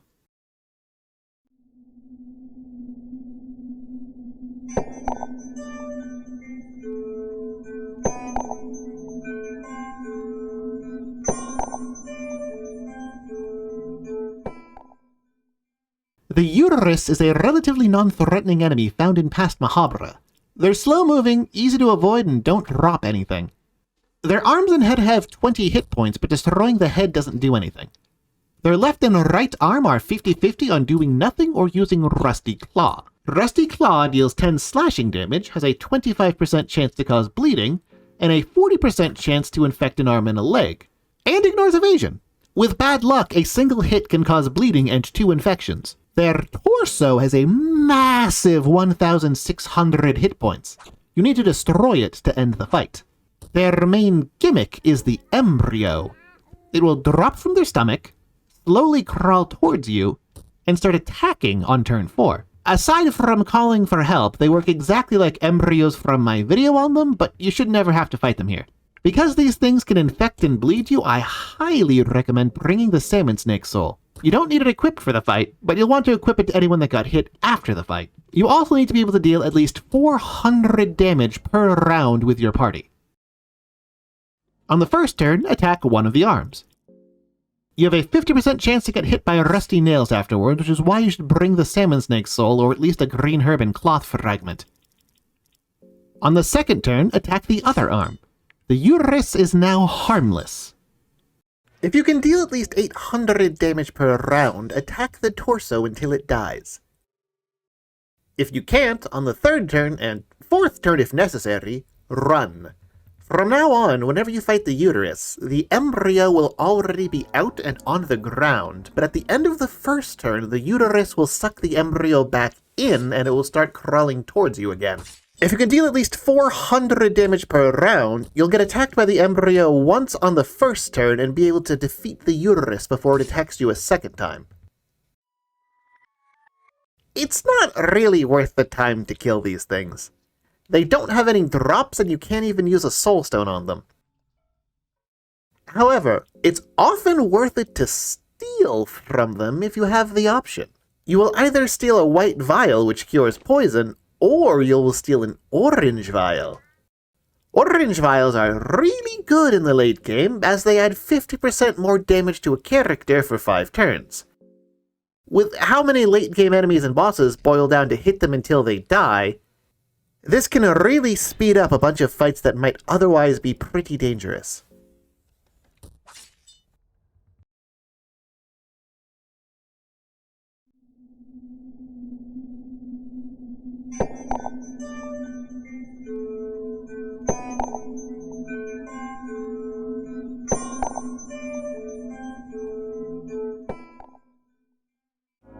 Harvestmen are weird spider things you can find wandering around past Mahabra.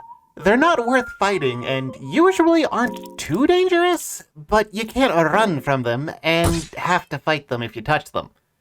They only have one attack. At the end of turn 2 and every third turn afterwards, they attempt an instant kill coin flip.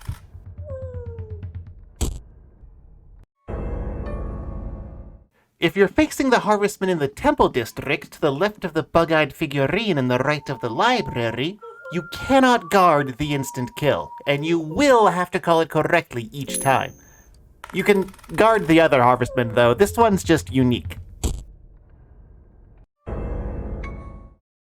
The Harvestman head has 20 hit points, and the body has 560 hit points. The head has sky-high evasion, 85% physical evasion, and 60% magical. If you have an item that ignores evasion, like a murky vial or a priest's lantern, you can just hurl it to destroy the head. If you have a head-hunting spell like Black Orb, just aim it at the torso. It's safer. Otherwise, just beat on the torso until it dies and block the grab if you can. Auto-battlers are useless here. Moonless won't ever target the torso, and the others only have a 1 in 16 chance of targeting it.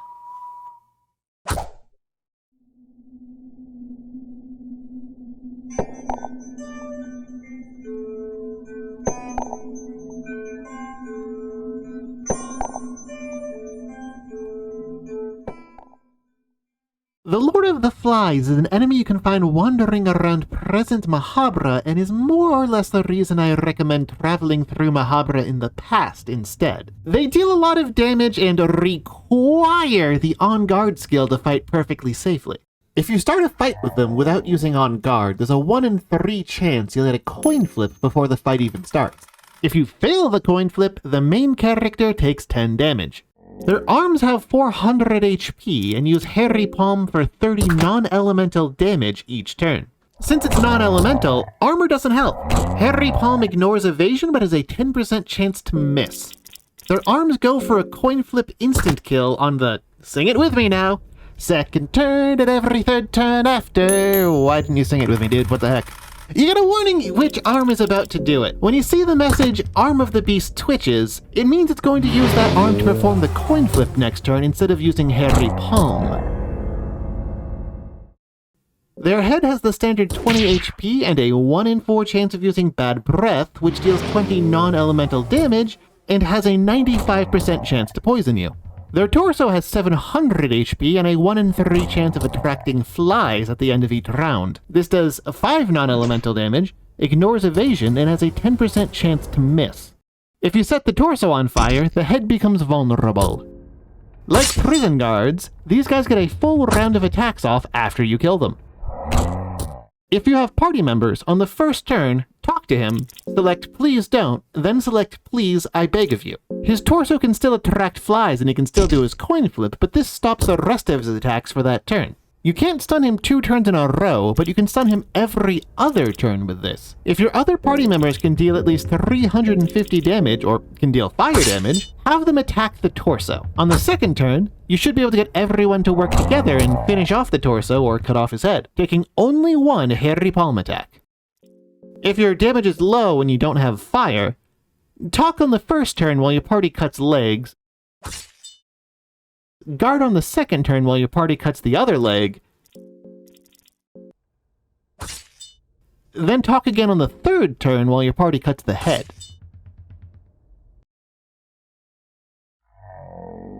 If you're solo, this gets a lot messier and isn't worth it.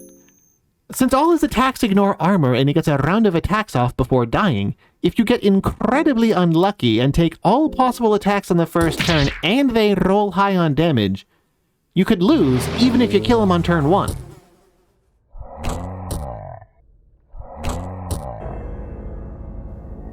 If you kill him on the second turn, you're almost guaranteed to die from his post-death attacks. You essentially only get 1 offensive action on this fight. You either need to deal 700 damage to his torso on the first turn, or you need to land a status effect, then guard the coin flip, then talk to him to stun him. Even then, you still might die. It's much simpler and much safer to walk around in the past.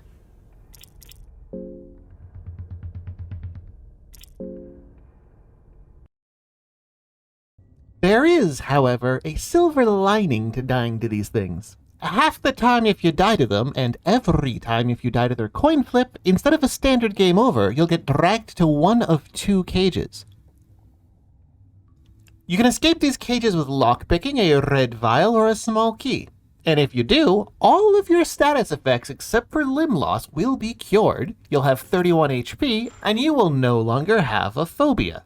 It says that you still have one in the menu, but you don't. This can even cure panophobia. The downside is that all of your current party members will die, but if you didn't have any, there's no real cost.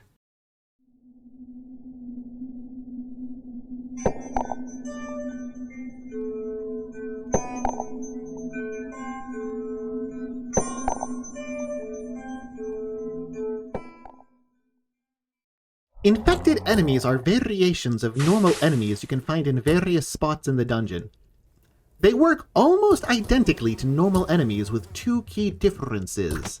The talk command no longer affects them, and they have an extra part that makes an attack every turn. The extra part is called a brain flower.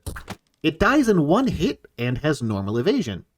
Every turn, it uses the skill Pollen, which deals 20 non-elemental damage, cannot be evaded, and has a 3% chance to miss, and always inflicts the Brain Flower status effect. The Brain Flower status effect is ridiculously lethal.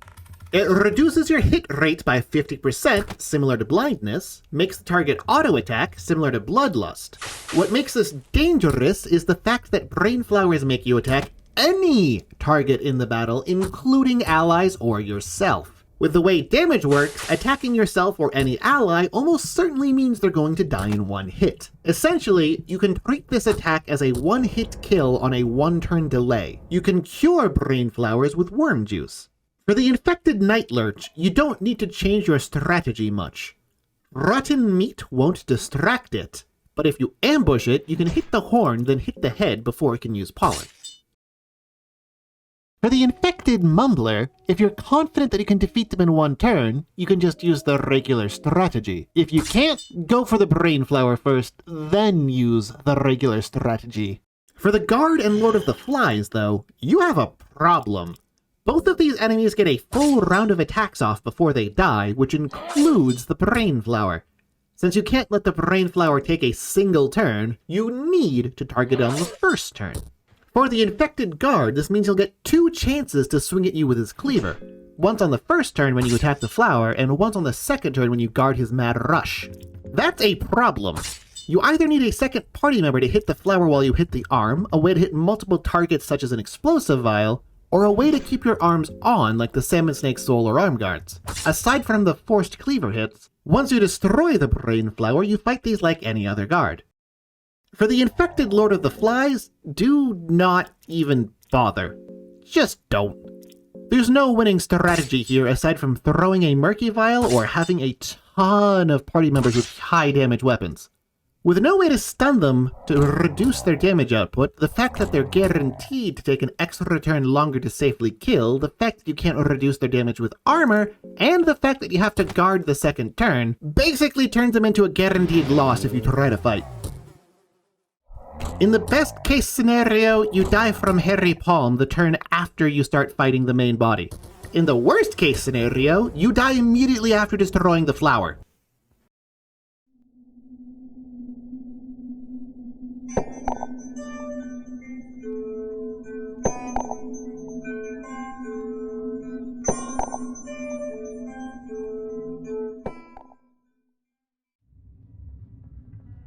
The cave spider is an enemy in present Mahabra that you defeat by talking to it and selecting step on it.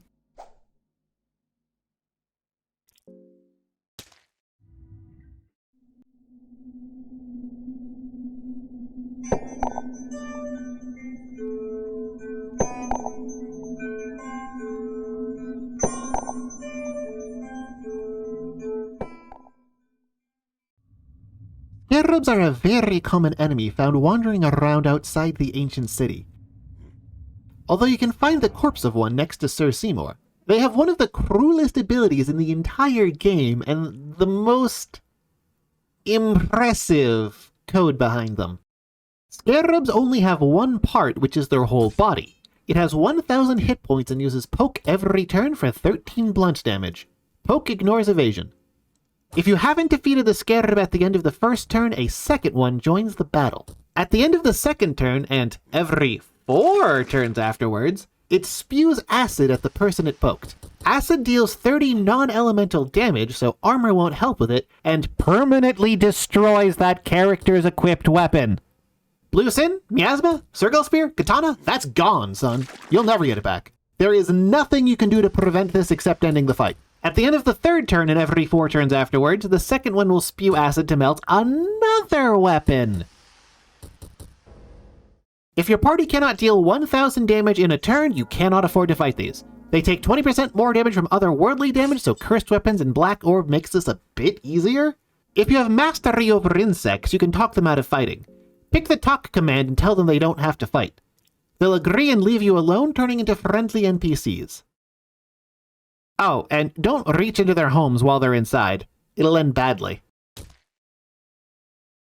Now for the spaghetti code. If you don't have mastery over insects and talk to them, you can inflict them with the attack buff by choosing please don't or we don't have to fight, or you can inflict defense debuff by choosing prepare to die.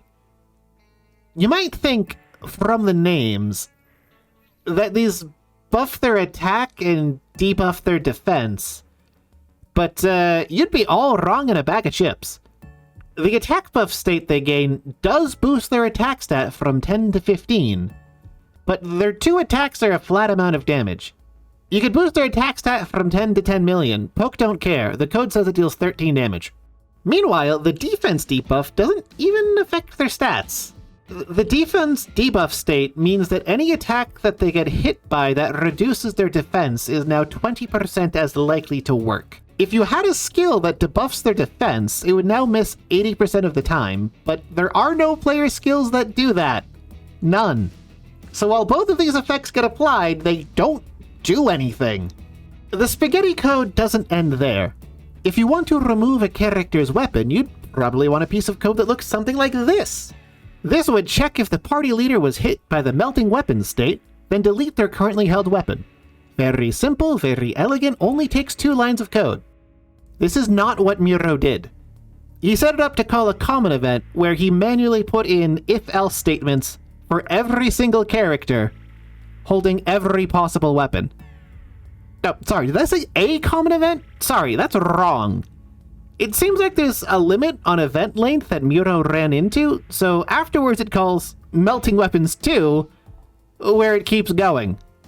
But that still wasn't enough, so it calls Melting Weapons 3, and the event hits like 3,000 lines of code! You could do this in 2 lines of code!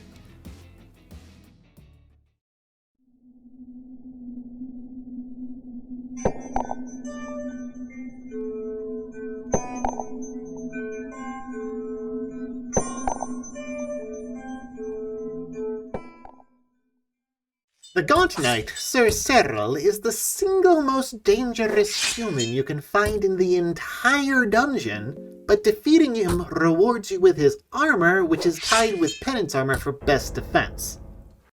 His torso has 2,000 hit points, among the highest in the game. His head has 500, also among the highest in the game. His left arm has 450, his right arm has 350, and his legs have 50 each.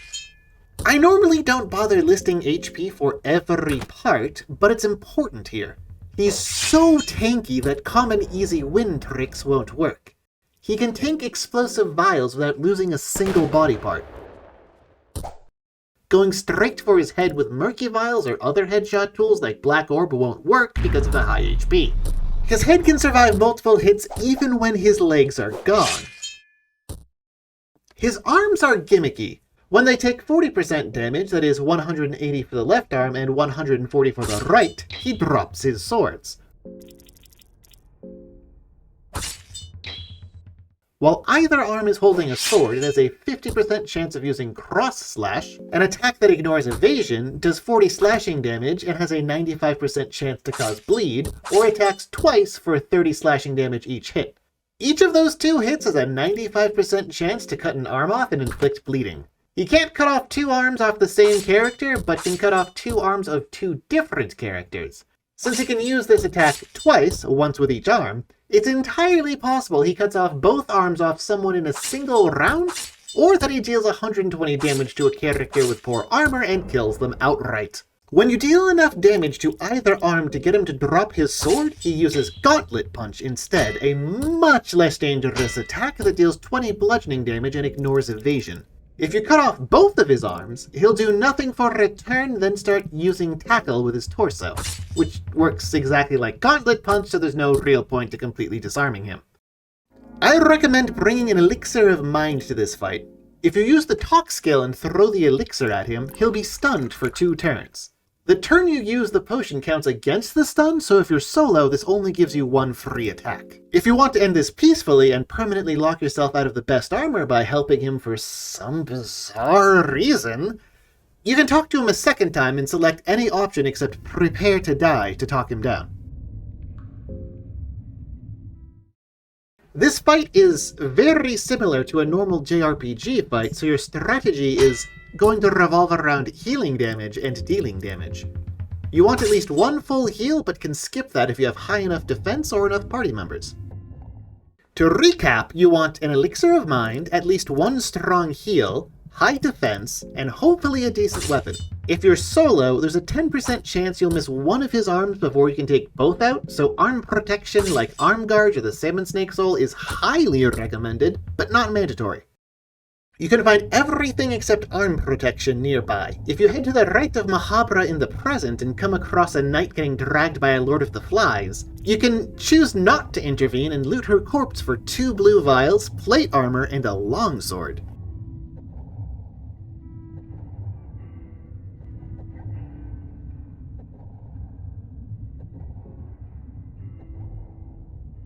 Just remember to check it twice. If you head to the Gaunt Knight's room in the past, you can speak with the wizard to purchase an elixir of mind to stun him and elixirs of body to heal.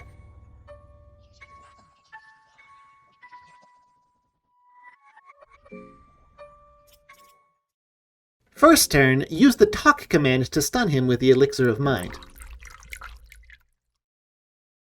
Second turn, hit his left arm for at least 180 to make him drop his sword. Third turn, go after his right arm to make him drop his other sword. Fourth turn, attack his right arm again to finish it off. Fifth turn, attack one of his legs. Sixth turn, attack his other leg. Seventh turn, attack his head. He might survive this. Eighth turn, attack his head a second time to finish him off. However, there's an even easier way to defeat him without taking any damage. If you have the marksmanship skill, a short bow, and an iron arrow, you can just shoot him once on the overworld to instantly kill him. This marks one of 2 points across the entire game where a Ragnvaldr skill is actually useful, and the only time any part of his skill tree is useful on normal difficulty.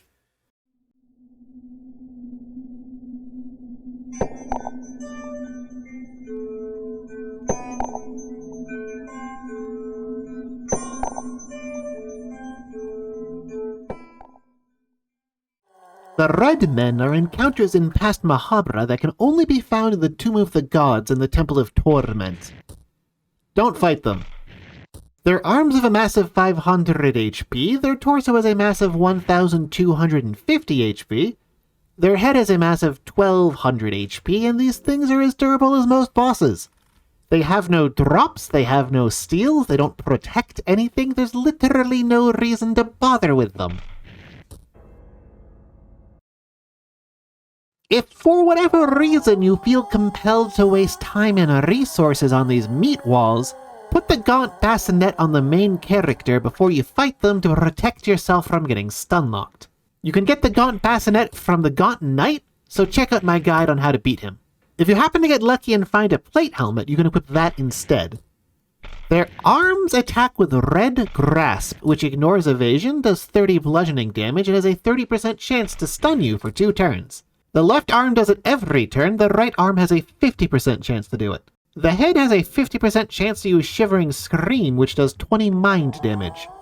Just like everything else in the dungeon, on the second turn and every third turn afterwards, the right arm will attempt a coin flip attack that kills you instantly. These enemies have no special interactions. You can't talk to them, you can't use exotic skills or weird item interactions, you have nothing to work with but damage. If you have easy access to status effects like Poison or Burn, apply it to the torso to deal 500 damage at the end of the turn and kill it in 3 turns. Otherwise, target the head until it dies. The head and body have the same evasion and the head has 50 less HP. There's no action guide for this enemy because there's no clever way to win safely and easily except by dealing 1,200 damage to the head on the first turn.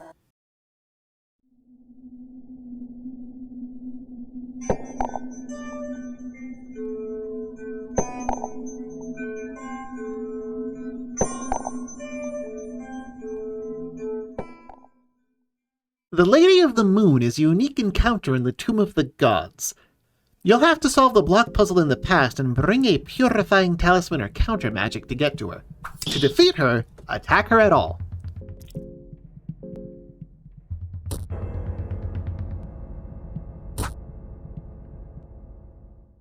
To solve the puzzles, push the statue right, then up, then left.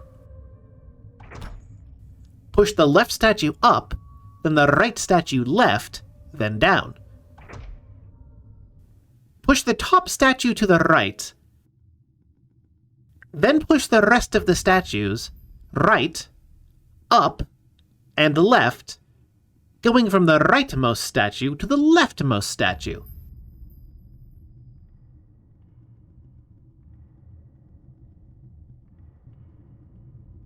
Then push the last statue up. However, she has a questline contained entirely within this battle. If you bring the girl to her and ask for help, she'll fully restore everyone in the party, including all their missing limbs. You can only trigger her once, so if you started the fight by mistake, you'll never meet her again. The downside to this deal is that you lose the little girl, but depending on how bad your run is going, that might be a mercy.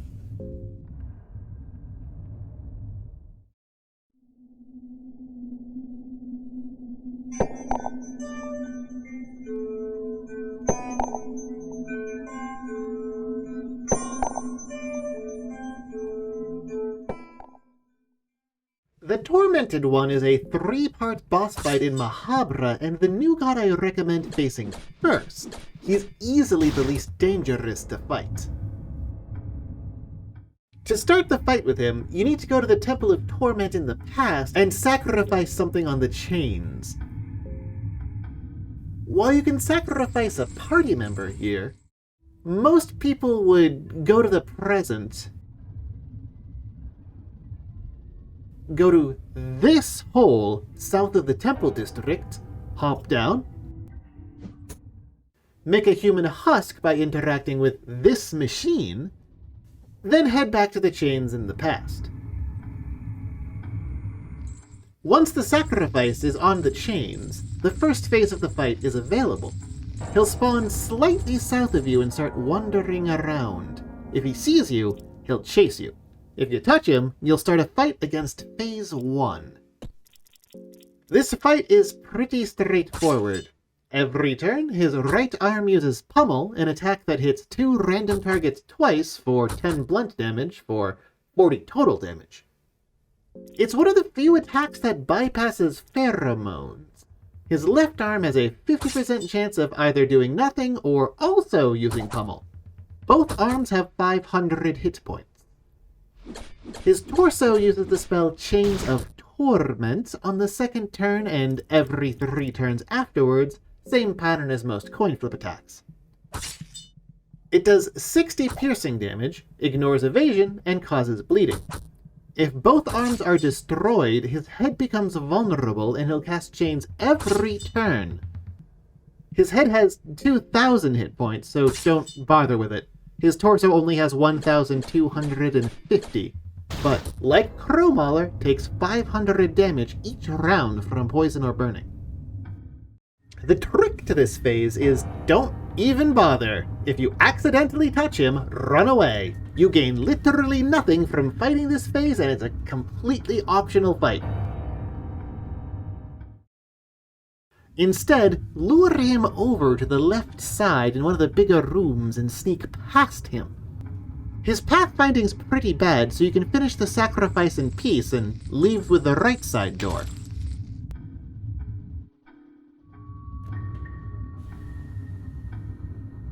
Phase 2 begins when you get close to the temple's exit. Phase 2 is mostly the same as Phase 1, but he won't cast Chains of Torment until you destroy both his arms, and his torso only has 750 HP. Destroying the head only stops him from casting Chains of Torment, and it has ridiculous evasion, so again, don't bother. Once the torso is destroyed, you move on to Phase 3, the real fight.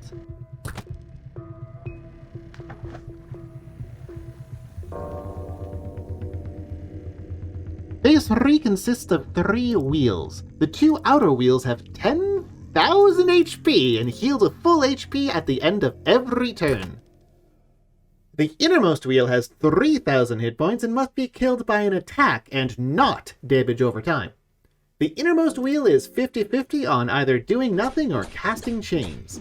The outer 2 wheels are 50-50 on doing nothing or using Revolution Tear. Revolution Tear does 30 slashing damage, ignores evasion, has a 70% chance to break a bone, a 20% chance to infect your arm, and a 20% chance to infect your leg. Since there's no way to prevent broken bones, grit your teeth and suck it up.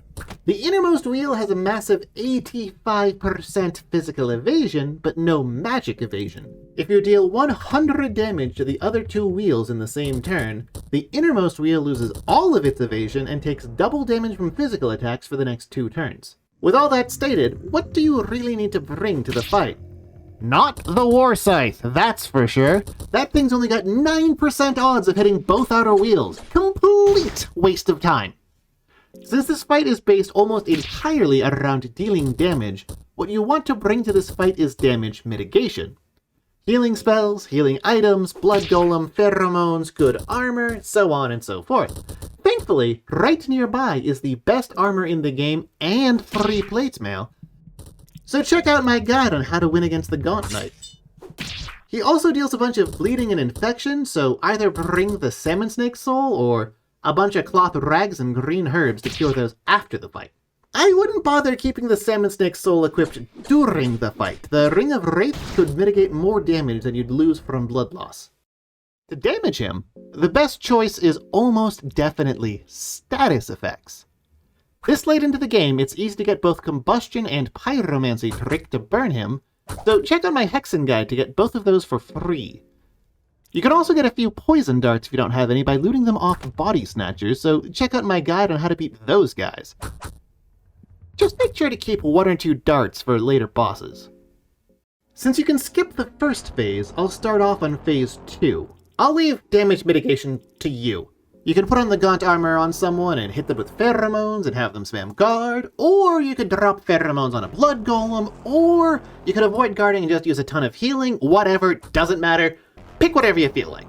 If you have buffs like fast attack or special vials, phase 2 is a good time to set those up. Status effects deal 500 damage to his torso, and you only need to deal 750, so Combustion instantly ends this phase if it burns. I'd recommend trying to get poison and burning on it immediately and going straight to phase 3. The status effects you land on his torso in phase 2 carry over to the innermost circle in phase 3, so if you landed both, this fight should be a cakewalk. There's essentially 2 ways to approach phase 3, slow and fast. The slow way is to focus entirely on defense, while the status effects from phase 2 whittle him down to 1 hit point, then finish him off with an auto-hit item, like Murky Vial, or Priest Lantern, or a spell like Hurting, or Black Orb. When he suddenly takes reduced damage from status effects, he's at 1 hit point and it's time to end it. Pyromancy, Trick, and Combustion count as physical attacks that deal fire damage, so don't try to finish him off with those. What I recommend is the fast approach. Despite the wheels being made completely of metal or stone and rotating through a mostly water liquid, you can burn them, poison them, and bleed them somehow. If you land any status effect on the outer 2 wheels, the innermost wheel will be jammed invulnerable for the entire rest of the fight. So just burn or poison those wheels and beat him senseless for double damage. Aside from potentially dealing 120 damage to someone with no armor in a single round, this guy's just a pushover. He's there to waste your healing like a JRPG boss. Once he's dead, you can return to the temple in the present to learn Chains of Torment, the single hardest hitting spell in the entire game. And you get to deal with a new and very dangerous enemy that started hunting you down throughout the city. You also get access to Ragnvaldr's skill tree, but because that'll be useful.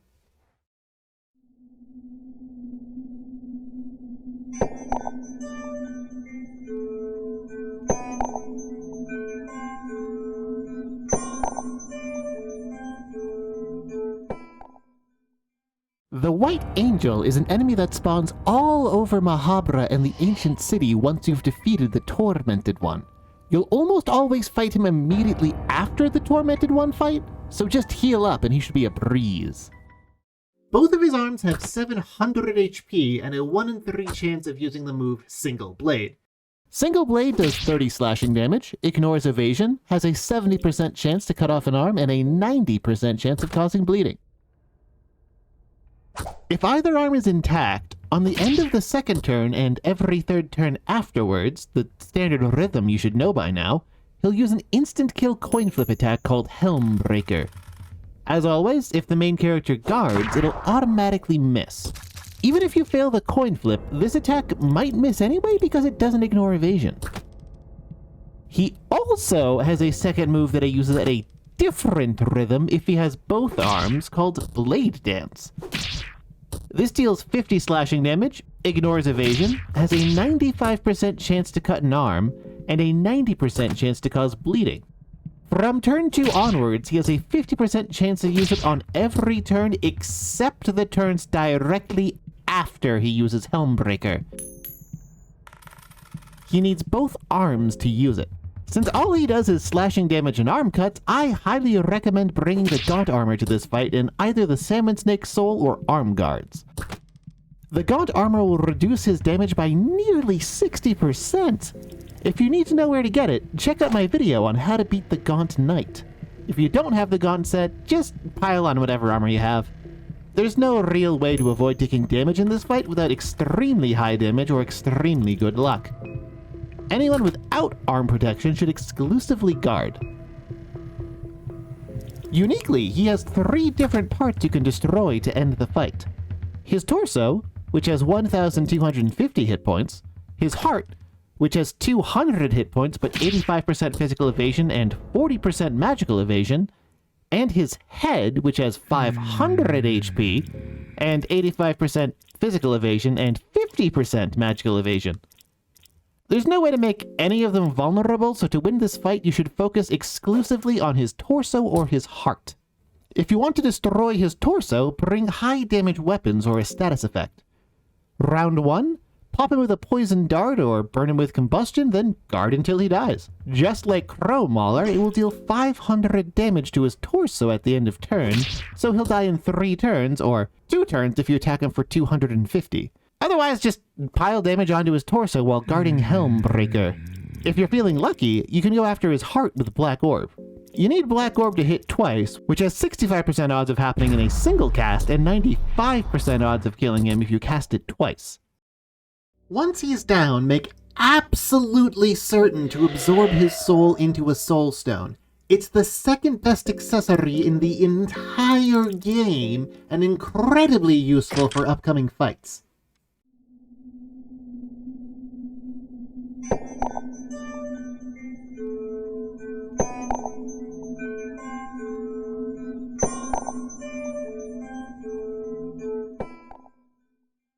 Valtiel is the new god of enlightenment and one of the most obnoxious piles of RNG in the entire game. His right brain has a 3 in 16 chance of casting Hurting on a random party member to deal 50 damage, remove an arm, and cause bleeding, a 3 in 16 chance of casting Black Orb on a random target for 90 damage, and a 5 out of 8 chance of doing nothing. His left brain has a 50-50 on either doing nothing or headbutting the entire party for 15 bludgeoning damage. Both brains have 2,500 hit points. You should notice right away that 90 damage from Black Orb followed by 15 damage from Headbutt is enough to kill someone. In any given round, there's a roughly 9% chance he'll just choose to delete one of your party members. There's only 2 ways to simultaneously protect yourself from arm loss and massive damage. The first setup is starting the fight with the Jingasa Kabuto and Eastern Silk Robes as your armor, and the Salmonsnake Soul or Arm Guards as your accessory. You need to collapse the 6th floor mines to get Eastern armor, so it's pretty out of the way. The second, much simpler and much more convenient option that I recommend is to bring the White Angel Soul with any magic-resistant armor, if you have some, and guard on your main turns and only act on your extra turn. If you need to know how to defeat the White Angel, watch my video on it. Once you have a way to protect yourself from the worst case scenarios, bring 1 or 2 powerful heals and a way to inflict specifically poison.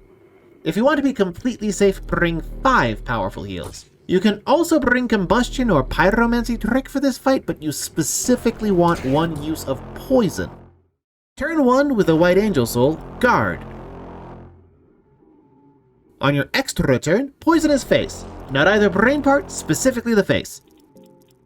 When his face is poisoned, it takes 50% more physical damage. His face has 3,500 hit points and takes 700 each turn from poison, so he'll die in 5 turns or fewer. From turn 2 onwards, you still want to guard on your main turn. On your extra turn, if your attack stat is 90 or better, or if you have combustion, attack or combust his face for massive damage. If your attack stat is below 90, you get to play Jeopardy! Pick the talk command, then answer the trivia questions correctly. The answers are Sylvian, Chambara, the year 809, Nas'hrah, year 0, the Trickster Moon God, Vinland, Moonlight Cancer. A few turns into the fight, he'll cast Whispers of Grogoroth on someone. It doesn't matter, the poison will kill him before his ASMR kills you of cringe.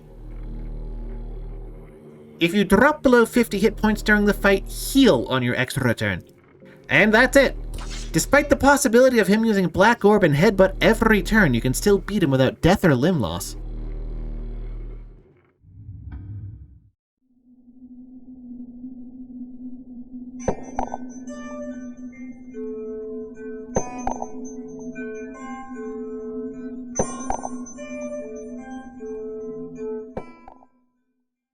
Skin Granny, full name Foreskin Grandmother, is the most dangerous fight among the new gods of Mahabra, which makes sense since she isn't actually a new god, she's a weird nightmare thing. On the first turn, she'll appear to be some helpless spinster and do nothing. On the second turn, she starts attacking. She has 3 arms that are all identical. They each have 270 hit points and always use the Critical Slash skill. Critical Slash ignores evasion, does 35 slashing damage, causes bleeding, has a 70% chance of inflicting critical injury, and a 50% chance of infecting an arm. While you're affected by critical injury, the next thing that moves your HP, whether it's healing or damage, sets your HP to 1. She has 2 legs that each have a 1 in 3 chance of using Kick, an attack that does 20 bludgeoning, can be evaded, and misses 10% of the time even before evasion. The legs also have 270 hit points. When you see the message, Foreskin Grandmother is flexing her fingers, next turn she'll use an instant kill coin flip attack. Foreskin Grandmother does the attack on the 3rd turn and every 4 turns afterwards, completely changing up the rhythm every other enemy uses. This attack can be stopped if the main character guards or if she's missing all 3 arms. It can be reduced to 5 damage if the target is wearing the Iron Mask or Penance armor. There's a common myth that cutting off the middle arm stops it. No, it has to be all 3 arms. Her torso has 1,900 hit points, making her the most frail new god in Mahabra. If you hit her with fire damage, the torso will start taking 50% more physical damage. Remember, combustion and pyromancy trick are physical, and her torso has a 15% elemental weakness to fire, so combustion deals over 600 damage this fight. However, even when you kill her, she still gets a chance to make one last set of attacks before dying.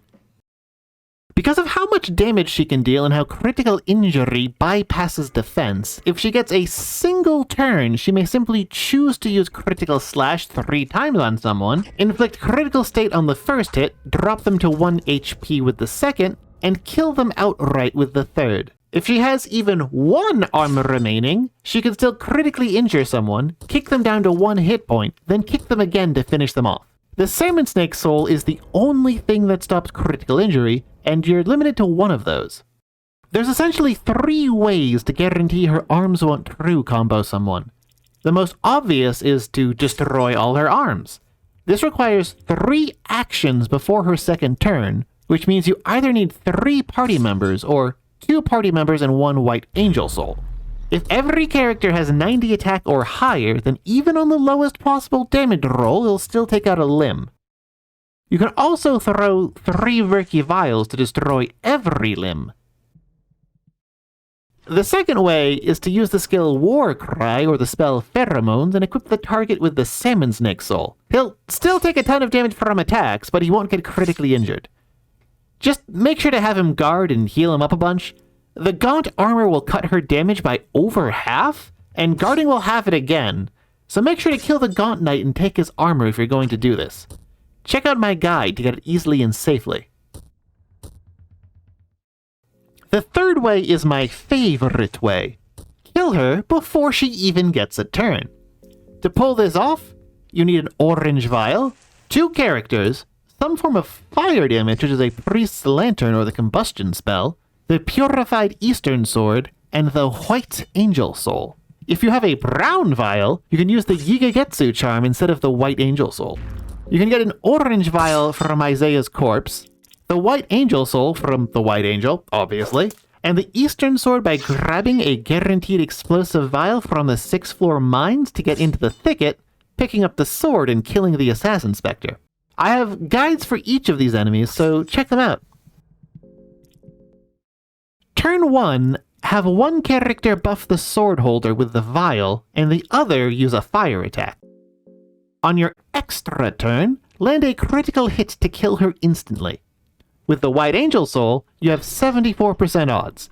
With the Gigagetsu charm, 94%. Fighting her solo is incredibly risky.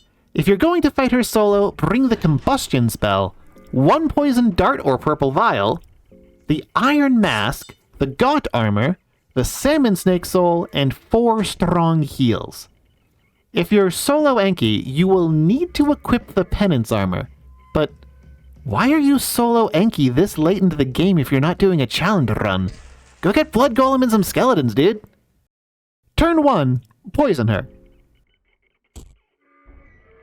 Turn 2, cast combustion on her torso and hope for a burn. Turn 3 and onwards, guard if you're above 45 hit points, or heal if you're below it. If you burned her, she'll die this turn. Otherwise, she'll die in the next couple of turns. If you want a much more aggressive and risky strategy, or just don't want to waste a precious poison dart, you can fight her entirely with combustion. The exact timing of when you need to heal will vary depending on how many times she decides to kick, so I'll leave it to your discretion. Turn 1, cast combustion on the only target and hope for a burn. Turn 2, cast combustion on one of the arms. If you miss this attack and didn't land a burn on turn 1, you will run out of healing and you will die. Turn 3, cast combustion on her second arm. You'll get hit with face rip, but it's 5 damage. Turn 4, cast combustion on her final arm. Turn 5 and onwards, cast combustion on her torso until she dies.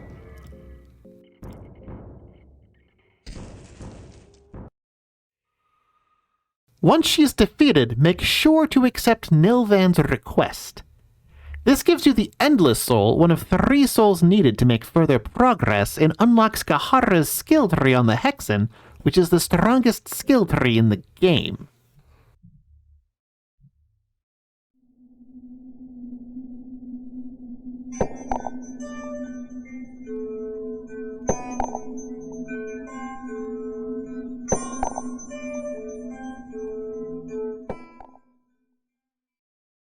The Nameless Figurine is a boring wall of HP and damage. To fight him, you need an Endless Soul, a Tormented Soul, and an Enlightened Soul in your inventory. You can snag those from the new god bosses by absorbing the souls of the player characters or from empty scrolls. His arms have 1,400 hit points and use Smash every turn. Smash does 30 blunt damage and ignores evasion. If you destroy both, his torso starts using Tackle. His head has 1,800 hit points and the same evasion as his torso, and his torso has 3,000 hit points but takes 600 from burning and poison. There is not really anything to this fight. He deals damage, he takes damage, he has no special interactions, there's no real tactics here. He takes 20% more damage from Otherworldly? The only unique thing in this fight is that you have a 100% chance to escape from him. Because his head barely has more HP than his arms, the best thing you can do to win this fight is just attack his head until it dies and heal if you're about to die. This man's the embodiment of the most boring JRPG gameplay. If you bring the White Angel Soul, Gaunt Armor, and a single strong heal, even with starting weapons, you only need to heal once while you're beating on his head until he dies. If you plan on facing the Old Guardian, you should take the time to defeat both of his arms before defeating him. Defeating Nameless's arms defeats the Guardian's arms, which makes the old Guardian a cakewalk. Once he's dead, you have easy access to the Golden Temple.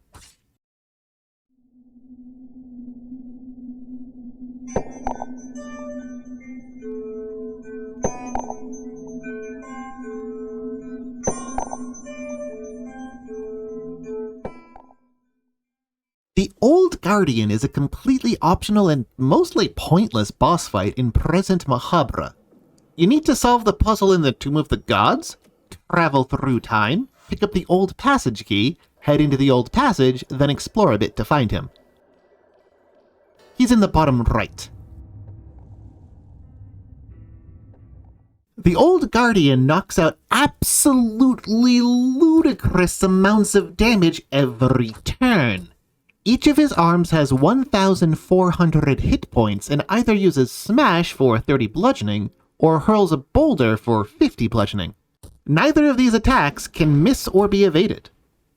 His legs also have 1,400 hit points, and on the second turn and every 3 turns afterwards, one of them will use Axe Kick, a move that deals 35 bludgeoning damage and causes fractures.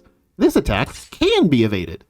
His head has 2,400 hit points and his torso has 1,250 hit points. They have the same evasion. His torso will use Tackle if both of his arms are gone. Just like Crow Mauler, his torso takes 500 damage from burning and poison. The trick to fighting this guy is to fight the much less dangerous Nameless Figurine first and destroy both of Nameless's arms. Due to a programming oversight, Nameless and Guardian share limb flags. When you fight Guardian second, he starts the fight without arms. If you're really scared of getting hit by Axe Kick for some reason, you can use a red vial or flock of crows to blind him. You could also kill Francois to unlock the domination skill tree and learn defense stance, then equip the butterfly soul to gain 100% evasion. I have videos on how to get both of those, but it's not really needed. Without arms, his damage is so low you can ignore it. Once you start the fight and he has no arms, just damage his torso until he dies. It's his frailest part. Status effects can help, but they're not really needed. If you want to fight him with arms for some reason, the strategy doesn't change at all, you just take more damage doing it. Once he is dead, you can loot the red scarf from his body, which is the single worst helmet in the game, or use a soul stone to get his unique soul, which is probably the least useful soul in the game.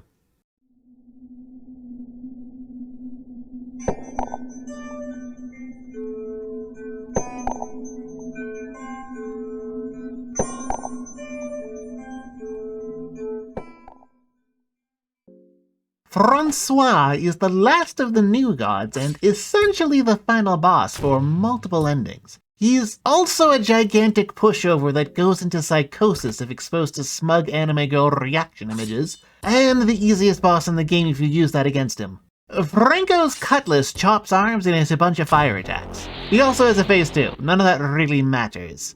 First turn, pick the talk command. Choose prepare to die like a worm, then pick either this is the end of you or of course you're close to the gods. Then pick you're nothing but a puppet in the greater scheme of things. Then pick how little you really know. Frankie is now stunned for 2 turns. You can repeat this as often as you like. If you do it every other turn, he'll never attack you. When you see the line, "Why won't you answer to me?" he'll start attacking again next turn, so use the talk command afterwards. First, destroy both of his arms. Second, destroy his torso. If you have any status effects like poison or burn, they'll work through his torso HP quickly. Once you've done enough damage to his torso, he'll enter phase 2. If he has either arm in phase 2, he gains a coin flip attack that ignores stun, which is why you destroy his arms in phase 1. Then just kill his torso some more. He's really that simple. All you have to do is act smug and he'll have a panic attack and die.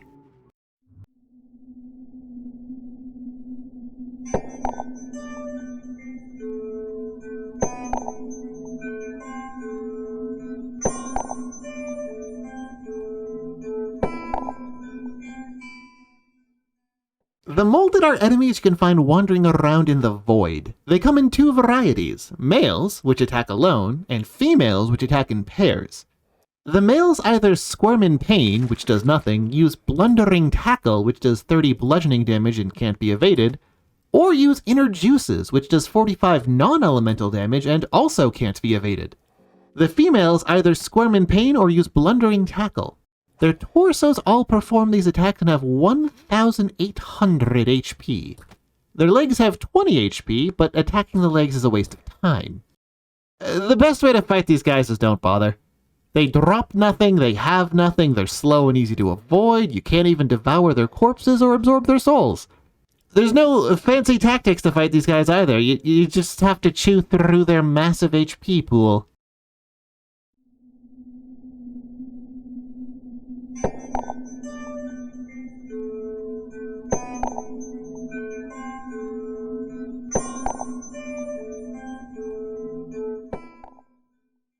Blights are skinless pterodactyls you can find flying around in the void. Despite being new gods and seemingly very dangerous, they're unbelievably vulnerable to the talk command.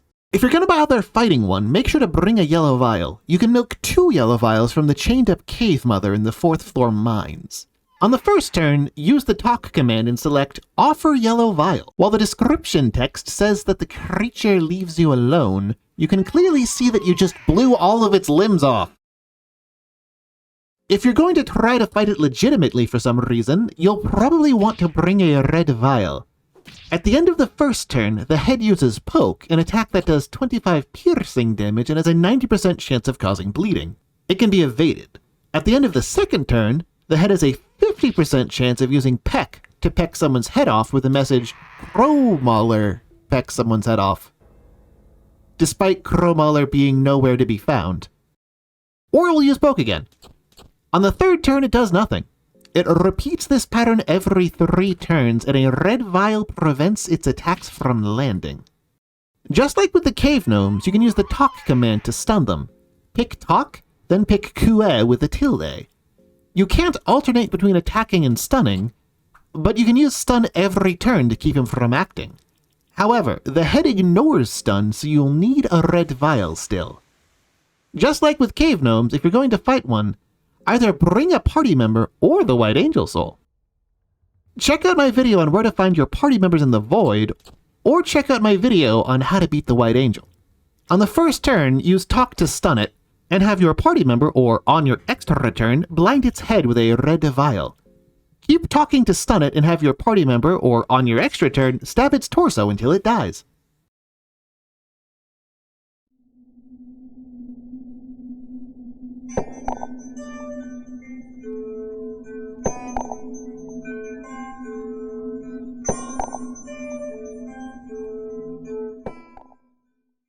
The Greater Blight is an optional super boss that attacks you in the void if you don't hide in a hole and wait long enough. Once you encounter it, it spends 3 turns approaching the party and starts attacking on the 4th turn. On the first 2 turns it approaches, it has 104% evasion, so no physical attacks can hit it. On the 3rd turn, it drops to 65%. It has no additional magic evasion, so certain spells can hit it. Damage it takes while approaching carries over. Once it actually arrives, it has 5 parts to contend with.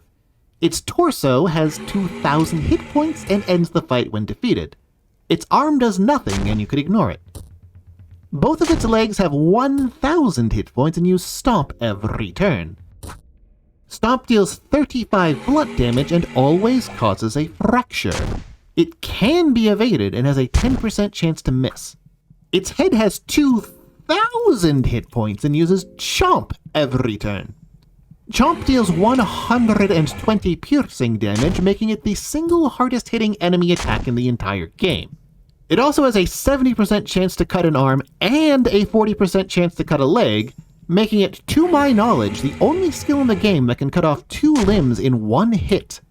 Like Stomp, it can be evaded and has a 10% chance to miss. The head has the same evasion as the torso, and defeating it ends the fight. Because of the Blight's overwhelming damage output, even tanking strategies like Blood Golem and Pheromones will not work here. Blood Golem survives 1 turn on average. If you want to wrangle this dinosaur, you cannot let it touch you. The simplest way is to bring a purple vial and survive 1 round of attacks from it. On the second turn, not the first turn, the second turn, this is important, throw the purple vial. It will arrive on the 4th turn, make 1 set of attacks, and die. If you throw it on the first turn, he'll leave his torso behind and fight you without it. If you have the Gaunt armor and guard, you'll take about 50 damage and get a fracture. If you have Blood Golem and Pheromones, you can direct all of the attacks to the Golem instead. However, there's no guarantee you'll find a purple vial, so the second way is to use magic. You need to deal a total of 2,000 damage with magic in 2 turns. Chains of Torment deals 900 and then an extra 240 of bleeding damage, so if you can cast it twice, you'll win. You can learn Chains of Torment off the Tormented One in the present after you defeat him. To cast it twice in 2 turns, you'll either need a second party member or the White Angel Soul, as well as a very powerful mind restorative like an Elixir of Mind or Blue Demon Powder. Cast the spell, restore your mind, cast it a second time, easy win. If you want, you can mix together both of these strategies by using a purple vial on turn 1 and Chains of Torment on turn 2, but in my opinion that's a wasteful overkill. The third way is my personal favorite. Just turn this into Dark Souls and dodge all his attacks. Do keep in mind this will not work if you have teratophobia, erotophobia, or panophobia, since the phobia status lowers your evasion.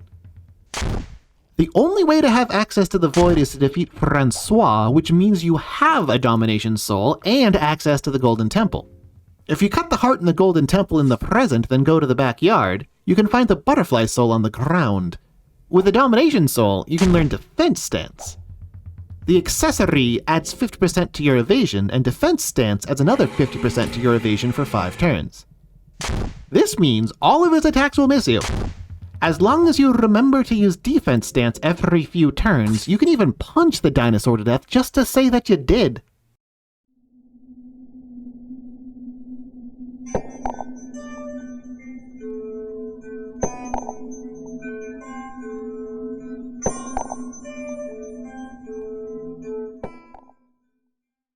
The Yellow King is the final boss of Ending C1. He's remarkably straightforward for how dangerous he is. First off, I would highly recommend bringing at least 1 status effect like a Poison Dart or Fire Magic to this fight. If you need a Poison Dart, kill a Body Snatcher. Check my video for how to do it safely. If you need Fire Magic, check my guide to every spell. This late in the game, you can guarantee you find 2 different Fire Scrolls. I also recommend bringing magic-resistant equipment like the Soul Devour Necklace, Eclipse Talisman, Eastern Armor, or High Priest Robe, and a way to get double turns like the Fast Attack skill or the White Angel Soul. Since you have to kill Francois the Dominating to even get here, you could backtrack to the Hexen table and spend 2 Soul Stones to get Fast Stance. The boss himself is really simple. First, you have the head. The head doesn't do anything and has 100% evasion. Ignore it. The snake has 2,000 hit points and heals all the other parts for a meager 70 HP. Ignore it. The torso has 3,200 hit points and either casts Black Orb for 90 otherworldly damage or summons an asterisk. Black Orb is the only thing you need to worry about in this whole fight. He can summon up to 5 asterisks over the course of the fight. They have 200 HP and either poke for 13 blunt damage or do nothing. The strategy for this fight is pretty simple and boils down to don't get destroyed by Black Orb. Make sure you start the fight at full HP. On the first round, if you have Fast Attack or Brown Vials, use them immediately. Any character that doesn't have a way to get double turns should instead use a status effect on the torso like Burning or Poison. From turn 2 onwards, make sure the characters guard on their normal turns and only attack on their extra turns. Guarding cuts the damage of Black Orb from 90 to 45, making it very survivable. Heal anyone who drops below 60 and just stall. Poison kills him in 4 turns, or 5 turns if you can't out-damage the snake's healing. If you get poison and burn off in the first round, he'll die in 2 rounds. If you see him say, "I offer salvation," next turn he'll use an instant death coin flip on top of his normal attacks. You should already be guarding on your main turns to avoid death by Black Orb, so it doesn't matter.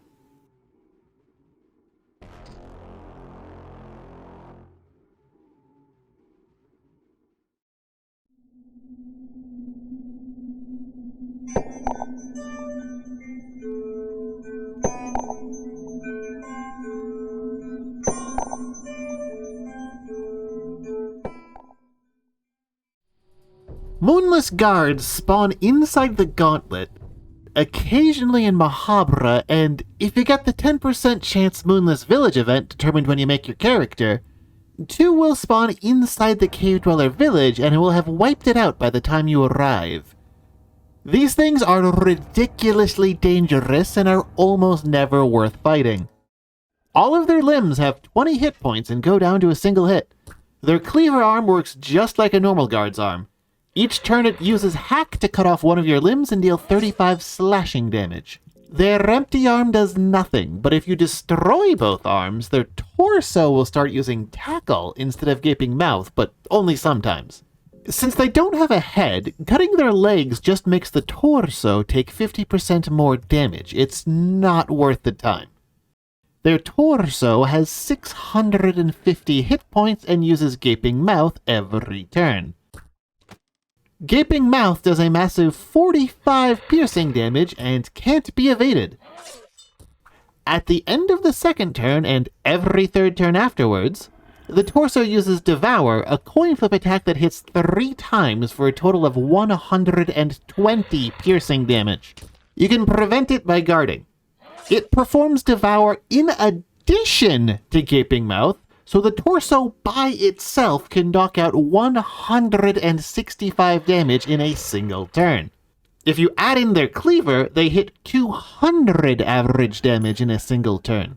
Moonless Guards get post-death attacks like normal guards, but since they can attack with their torso every turn, the only way to fight one of these without taking a ton of damage is to deal 650 damage to the torso during the on-guard round. If you cannot do that, you cannot fight them safely. If you want to fight them dangerously, the best advice I can offer is to target their cleaver on the first turn, guard the coin flip on the second turn, then deal as much damage to the torso as quickly as you can. These monsters are designed to be unfair. They exist to stop you from getting through the final area, even though you probably have a full party and can take 12 turns before they can act.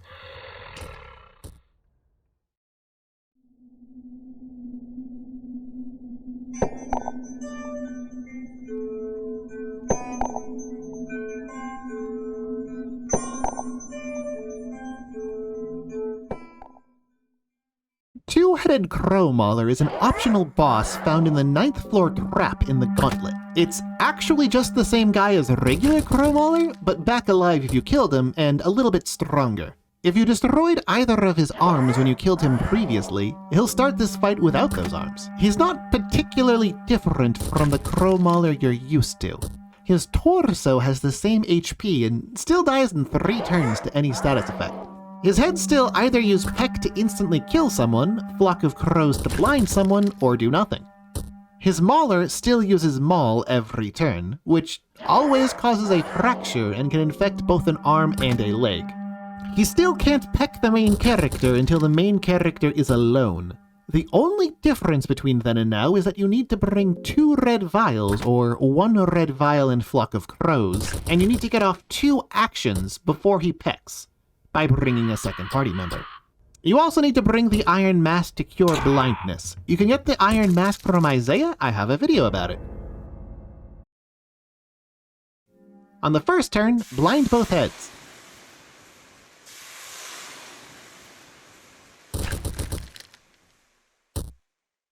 On the second turn, burn or poison his torso, or just start attacking it until he dies. He still only has 1,250 hit points, and this late in the game that's barely a speed bump. He'll still get off a post-death round of attacks. I didn't know this at the time I made the first Crow Mauler video, but Isayah's Iron Mask doesn't just prevent blindness, it also cures it. If anyone was blinded during the fight, you can just equip the Iron Mask on them to regrow their eyeballs.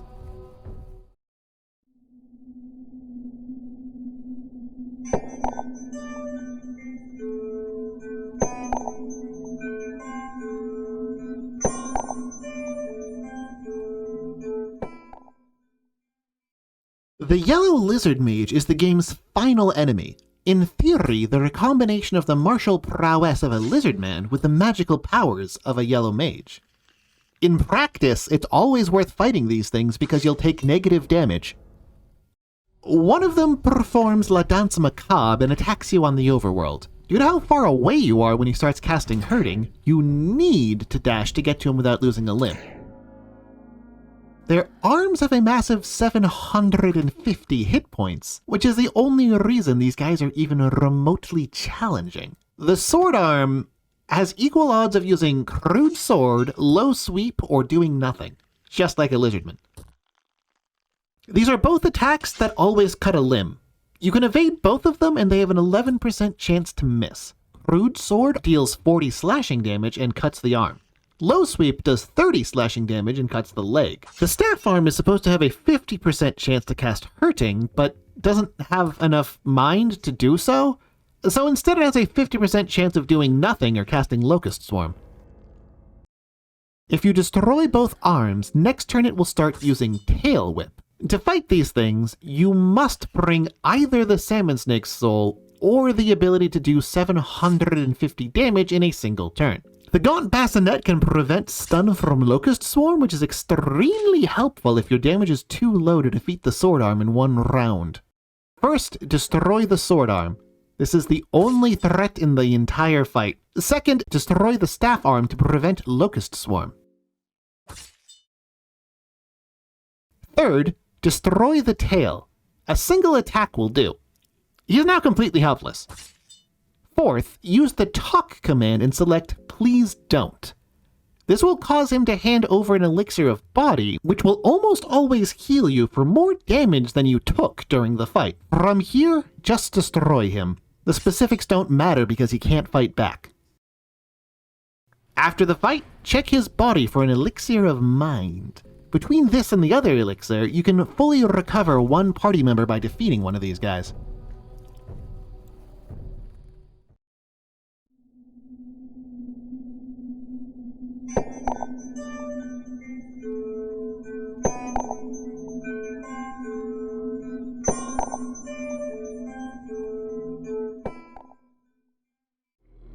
Goroth is the final boss of Route B and is the single most dangerous enemy on normal mode. The only person that needs to survive this fight is the main character, and he doesn't need to survive with his mind intact, so remember that some losses are acceptable on the route to victory. This fight consists of his body, 2 arms, and 5 eyes. Regardless of your fears, you will start this fight in the Phobia state, which increases the damage of Claw of a God.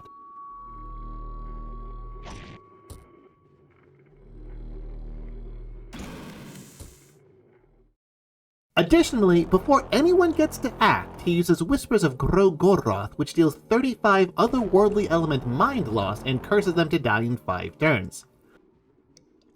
Unlike when fighting against Valtiel, the curse can be dispelled by a purifying talisman. You need to defeat his body to win. His body has 6,000 hit points and takes 1,000 from burning and poison. The torso has a 2/3 chance to do nothing and a 1/3 chance to use Burning Gaze, which deals 35 fire damage to the entire party and can't be evaded. Both of his arms have 3,000 hit points and use Claw of a God every turn. Claw of a God always severs an arm and can technically be evaded. But because the whole party has the Phobia status, they lose 50% physical evasion, so stacking Defense Stance and Butterfly Soul will not let you auto-dodge this attack.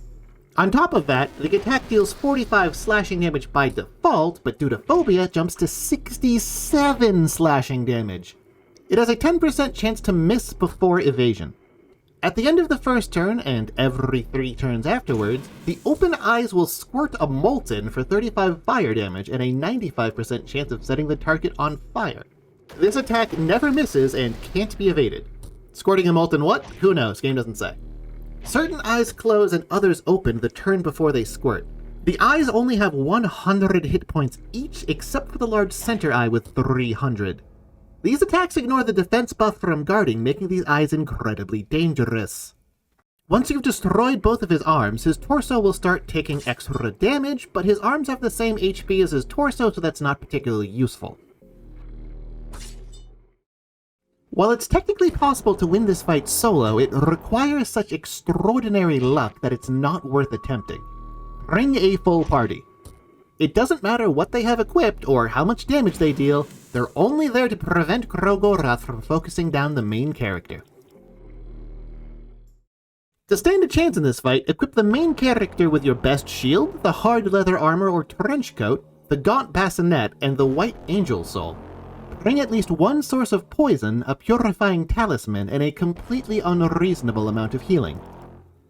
You might also want to bring at least one person capable of performing leg sweep, whether that's the guard or the main character after learning it from the Hexen, or Murky Vial. Unless someone else is affected by pheromones or war cry, the main character should always guard on his main turns. The only thing you should be worrying about is keeping him alive. The easiest way to do this is to have him heal himself if he starts his turn below 60 hit points. The second thing you need to worry about is poisoning Krogorath's torso. Doesn't matter who dies getting the poison on there. Leg Sweep instantly defeats 3 of Krogorath's eyes, which can reduce his damage a bit, but isn't necessary. Murky Vial has a chance to take out the 4 smaller ones. If the main character gets hit by Whispers of Krogorath, cure him as soon as Krogorath is poisoned. It doesn't matter if another character dies using the talisman as long as the main character survives. If Whispers doesn't hit the main character, it doesn't matter and don't worry about it. From here, just guard and heal. If you brought 5 heals and heal every turn, you'll win.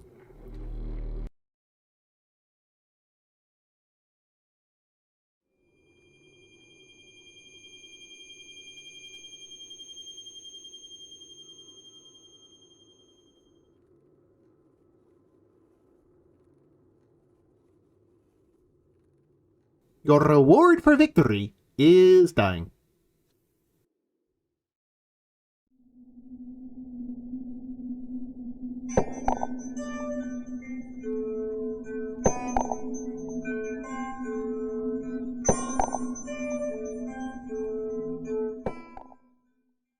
When you're playing on Terror and Starvation or Hard mode, the game activates something called Tough Enemy mode that changes certain enemies and body parts.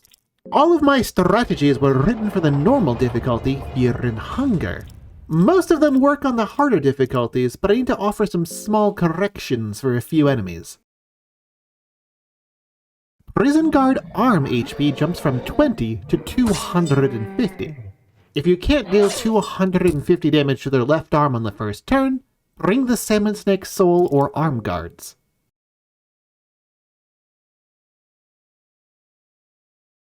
Cave Mother's torso jumps from 375 to 725 HP on the first phase, and from 325 to 625 on the second phase. If you try to defeat her torso in one round, you'll need to bring twice as much damage. Each of his parts except the loincloth jumps from 20 to 300 HP. If you want to kill him with AoEs, you'll need 3 Murky Vials and maybe an Explosive Vial on top of that if you roll low on damage. Make sure you can deal 300 damage in one round to the right arm, or bring the Salmonsnake soul and a lot of healing.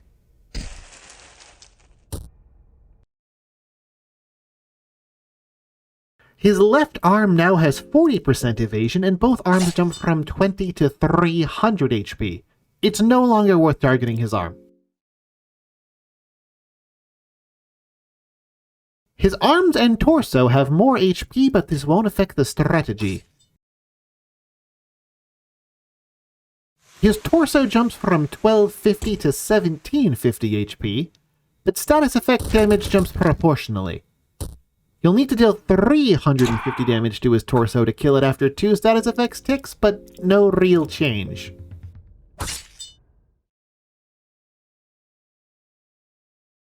His torso jumps from 560 to 1000 HP. You'll need to deal a lot more damage very quickly to fight him safely. His torso jumps from 575 to 800 HP. This doesn't affect the strategy aside from how much damage you need to deal before he attacks.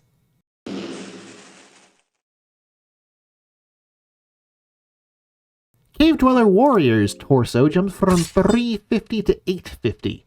This doesn't affect the strategy.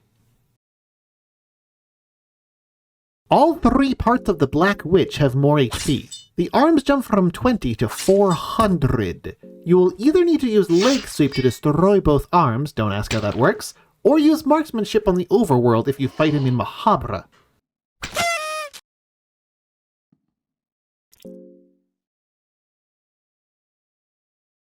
The Innermost Circle on his third phase jumps from 3000 to 5000 HP. This doesn't affect the strategy. Valtiel's face jumps from 3500 to 4500, and his brain lobes jump from 2500 to 3500. This doesn't affect the strategy.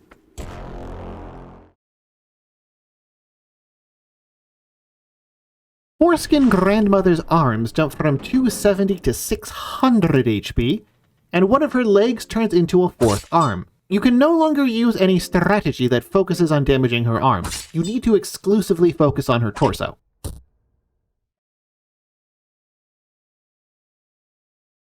Francois is still a complete joke that explodes if you show him that one smug Megamine image.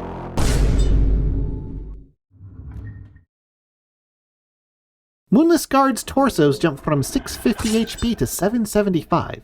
Their arms jump from 20 to 300. This doesn't affect the strategy aside from how much damage you need to deal. He's got the same changes as normal Mauler.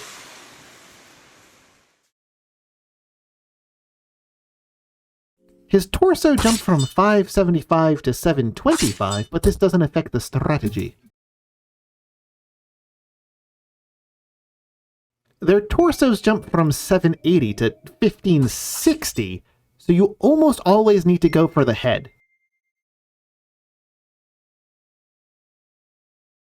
Their arms and stingers jump to 500 HP. Their arms were previously 350, and the stinger was previously 400. Their torso jumps from 575 to 800. Since the previous strategy was never fight them, it's not worth it, the only change to the strategy is that you need to imagine me yelling that at full volume.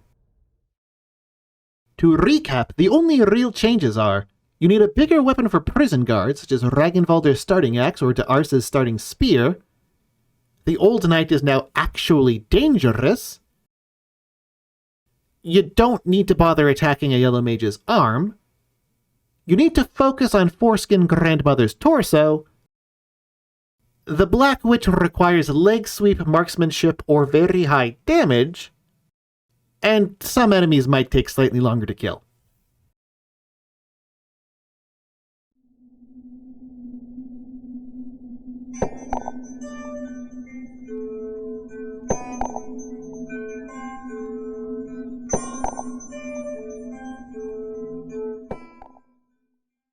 Sylvian is a ridiculous pile of RNG and impossible to reliably defeat alone. She spawns at the end of the void and only outside of normal difficulty.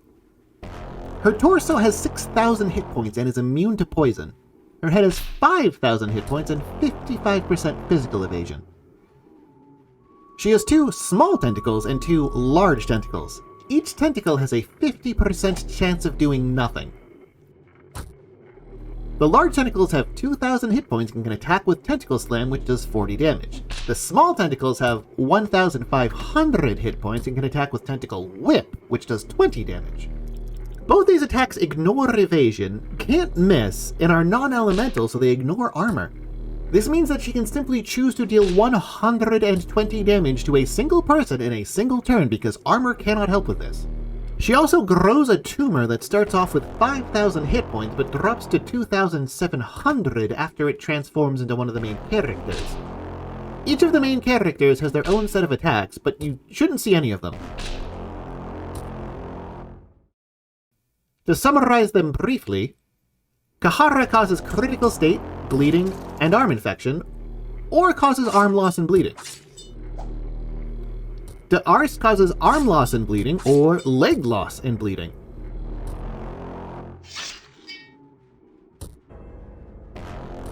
Enki stuns the whole party with Locust Swarm, or takes an arm with hurting. Ragnvaldr either looses an arrow to cause bleeding or goes for a coin flip headshot. All of her parts have 90% resistance to burning and poison, including her torso, which is outright immune to poison. So the only damage over time that's remotely reliable is the purple vial, since that ignores poison resistance, but not poison immunity. It's still not worth using one in this fight because only her torso can die to damage over time and everything else stops at 1 HP after 10 turns. She also has a unique entangle mechanic. If she has any tentacles left at the end of the first turn or at the end of every 4th turn afterwards, she'll entangle a random character for 2 turns. While entangled, that character can't do anything. You can destroy all 4 tentacles to free them. At the end of every 4th turn, her head will use Color from the Unknown to deal 25 mind damage to the whole party. She'll also use this every turn after her tentacles are destroyed, so she'll use it twice on certain turns. Despite all this, there's a reliable and consistent way to defeat her. You just need any party member, the spell Pheromones, the spell Locust Swarm, and a ton of mind restoratives like Mwine. Giving the main character the White Angel Soul helps a ton, and I highly recommend it, but it isn't needed. If you don't know where to find your party members in the Void, watch my video on it. If you need to know how to get infinite wine, check out my video on getting infinite supplies. If you need to know where to get those spells, check out my Ultimate Hexen Guide. Turn 1, have the main character cast Pheromones on the party member you like the least and have that character guard if able. Everyone else should attack the torso. On your extra turn, cast Locust Swarm to stun every single part. For the rest of the fight, if you ever start your extra turn and Sylvian isn't stunned, cast Locust Swarm. Heal your mind as needed to keep casting Locust Swarm. Everyone should exclusively focus on attacking the torso. If you keep your rhythm up with Locust Swarm and Alcohol, the only things she will ever do are entangling the one guy you don't like and casting Color from the Unknown every 4 turns. It doesn't matter if the rest of the party goes crazy since this is the end of the game.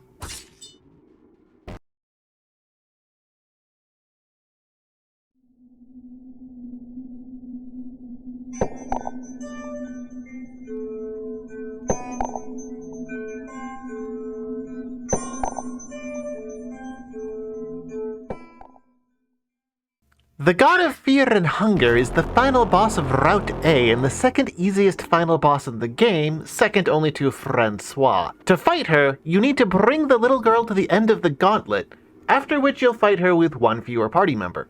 Despite being so easy, she has 5 phases, making her one of the more complex bosses. Her first phase is the girl. She doesn't do anything and it ends after 1 turn. This is when you set up stuff like Blood Golem or Fast Attack. Don't put damage over time on her here. She clears status effects between phases. I wouldn't recommend using brown or orange vials here either, since she doesn't get threatening until the 4th phase, which is around the time the attack up wears off. Her second phase is this statue. It has 1,200 hit points and either does nothing or uses Body Needles. Body Needles does 25 piercing damage, can't be evaded, can't miss, and has a 90% chance to cause bleed. Her third phase is this Gaping Statue. It also has 1,200 hit points and either uses Body Needles or Double Arm Smash. Double Arm Smash does 35 bludgeoning damage, can't be evaded, and can't miss. Her fourth phase is this Centipedal Human. It has 2,700 HP and either uses Stampede of Arms or Toxic Mist. Stampede of Arms deals 10 bludgeoning damage 4 times for a total of 40 damage, can't miss, and can't be evaded. Toxic Mist does 20 non-elemental damage, causes poisoning, can't be evaded, and has a 10% chance to miss. Her fifth and final phase is this weird statue you may have seen in Termina. It has 6,000 HP, same as Grogorath or Sylvian's torsos, and either casts Purifying Ember, Purifying Black Flames, or uses Self-Mutilation. Self-Mutilation deals 50 damage to the boss and doesn't hurt you in any way. Purifying Ember and Purifying Black Flames both deal fire damage, can't be evaded, can't miss, and cause burning. Ember is the weaker one, dealing 30 fire damage and causing burning 90% of the time. Black Flames deals 50 fire damage and causes burning 98% of the time.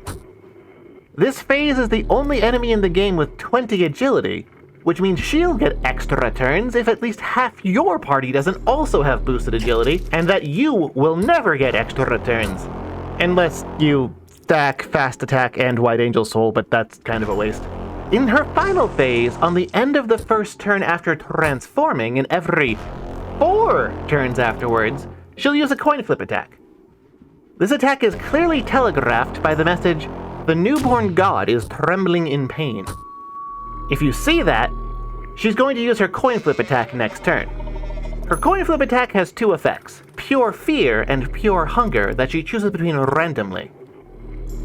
Pure fear does 80 otherworldly element mind damage. Pure hunger does 80 otherworldly element regular damage. That's right, neither of these attacks instantly kill you, and one of them might not even hurt you. This boss has an additional gimmick on top of all her phases. If you start the fight while the girl has the dagger and the peculiar doll equipped, not the cursed dagger, specifically the regular uncursed dagger, she'll lose turns after turning into a god. This makes an already easy boss even easier. To succinctly recap the entire video so far, she does low physical damage until her final form, where she starts dealing middling fire damage. On the whole, she's not a particularly difficult fight, and you don't really need to think much about how to handle her. Just like most of the second half of the game, all you have to do is deal damage and heal damage. Things like fast attack, brown and orange vials, and any sort of healing help a lot here. But her damage and HP are so low, it's pretty easy for anyone to solo her if they brought a few light blue vials or loving whispers. In fact, despite her automatically causing phobia in the entire party, none of her attacks count as physical attacks, so you don't even take increased damage. She's just a wall of HP and low damage that might burn or poison you. There is, however, a specific strategy and setup I highly recommend for this boss. A strategy that relies on something you never thought you'd hear me say. A strategy that I thought I'd never recommend. A strategy that uses Ragnvaldr's Bloodlust skill. This is the only time in the game that the skill is useful, and this strategy nearly depends on it. If you can deal 4,000 damage in a single turn to Phase 2 or Phase 3, you can skip the rest of the phases. Equip your hardest hitter, which is either Ragnvaldr or Mage, with the Purified Eastern Sword and the Crow Mauler Soul. Have them buff themselves with Bloodlust and have someone else buff them with a brown or orange vial. If Ragnvaldr lands a crit, he'll deal 3,375 damage on average. If Mage lands a crit, he'll deal 3,726. If the rest of the party works together to deal 600 damage, you can defeat an Ascended God before she even attacks. Because of the stuns from the doll and the dagger, you won't have to worry about Bloodlust getting knocked away from damage. Because there's only one target, Bloodlust will always hit the right enemy. Even if you don't land the crit, this strategy can easily let you blow past phases 2, 3, and 4 and takes out 5 in 2 crits. That's right, I admit it. I was wrong about Ragnvaldr. His skills aren't 100% useless. They're only 99% useless. Take this, King. You've earned it.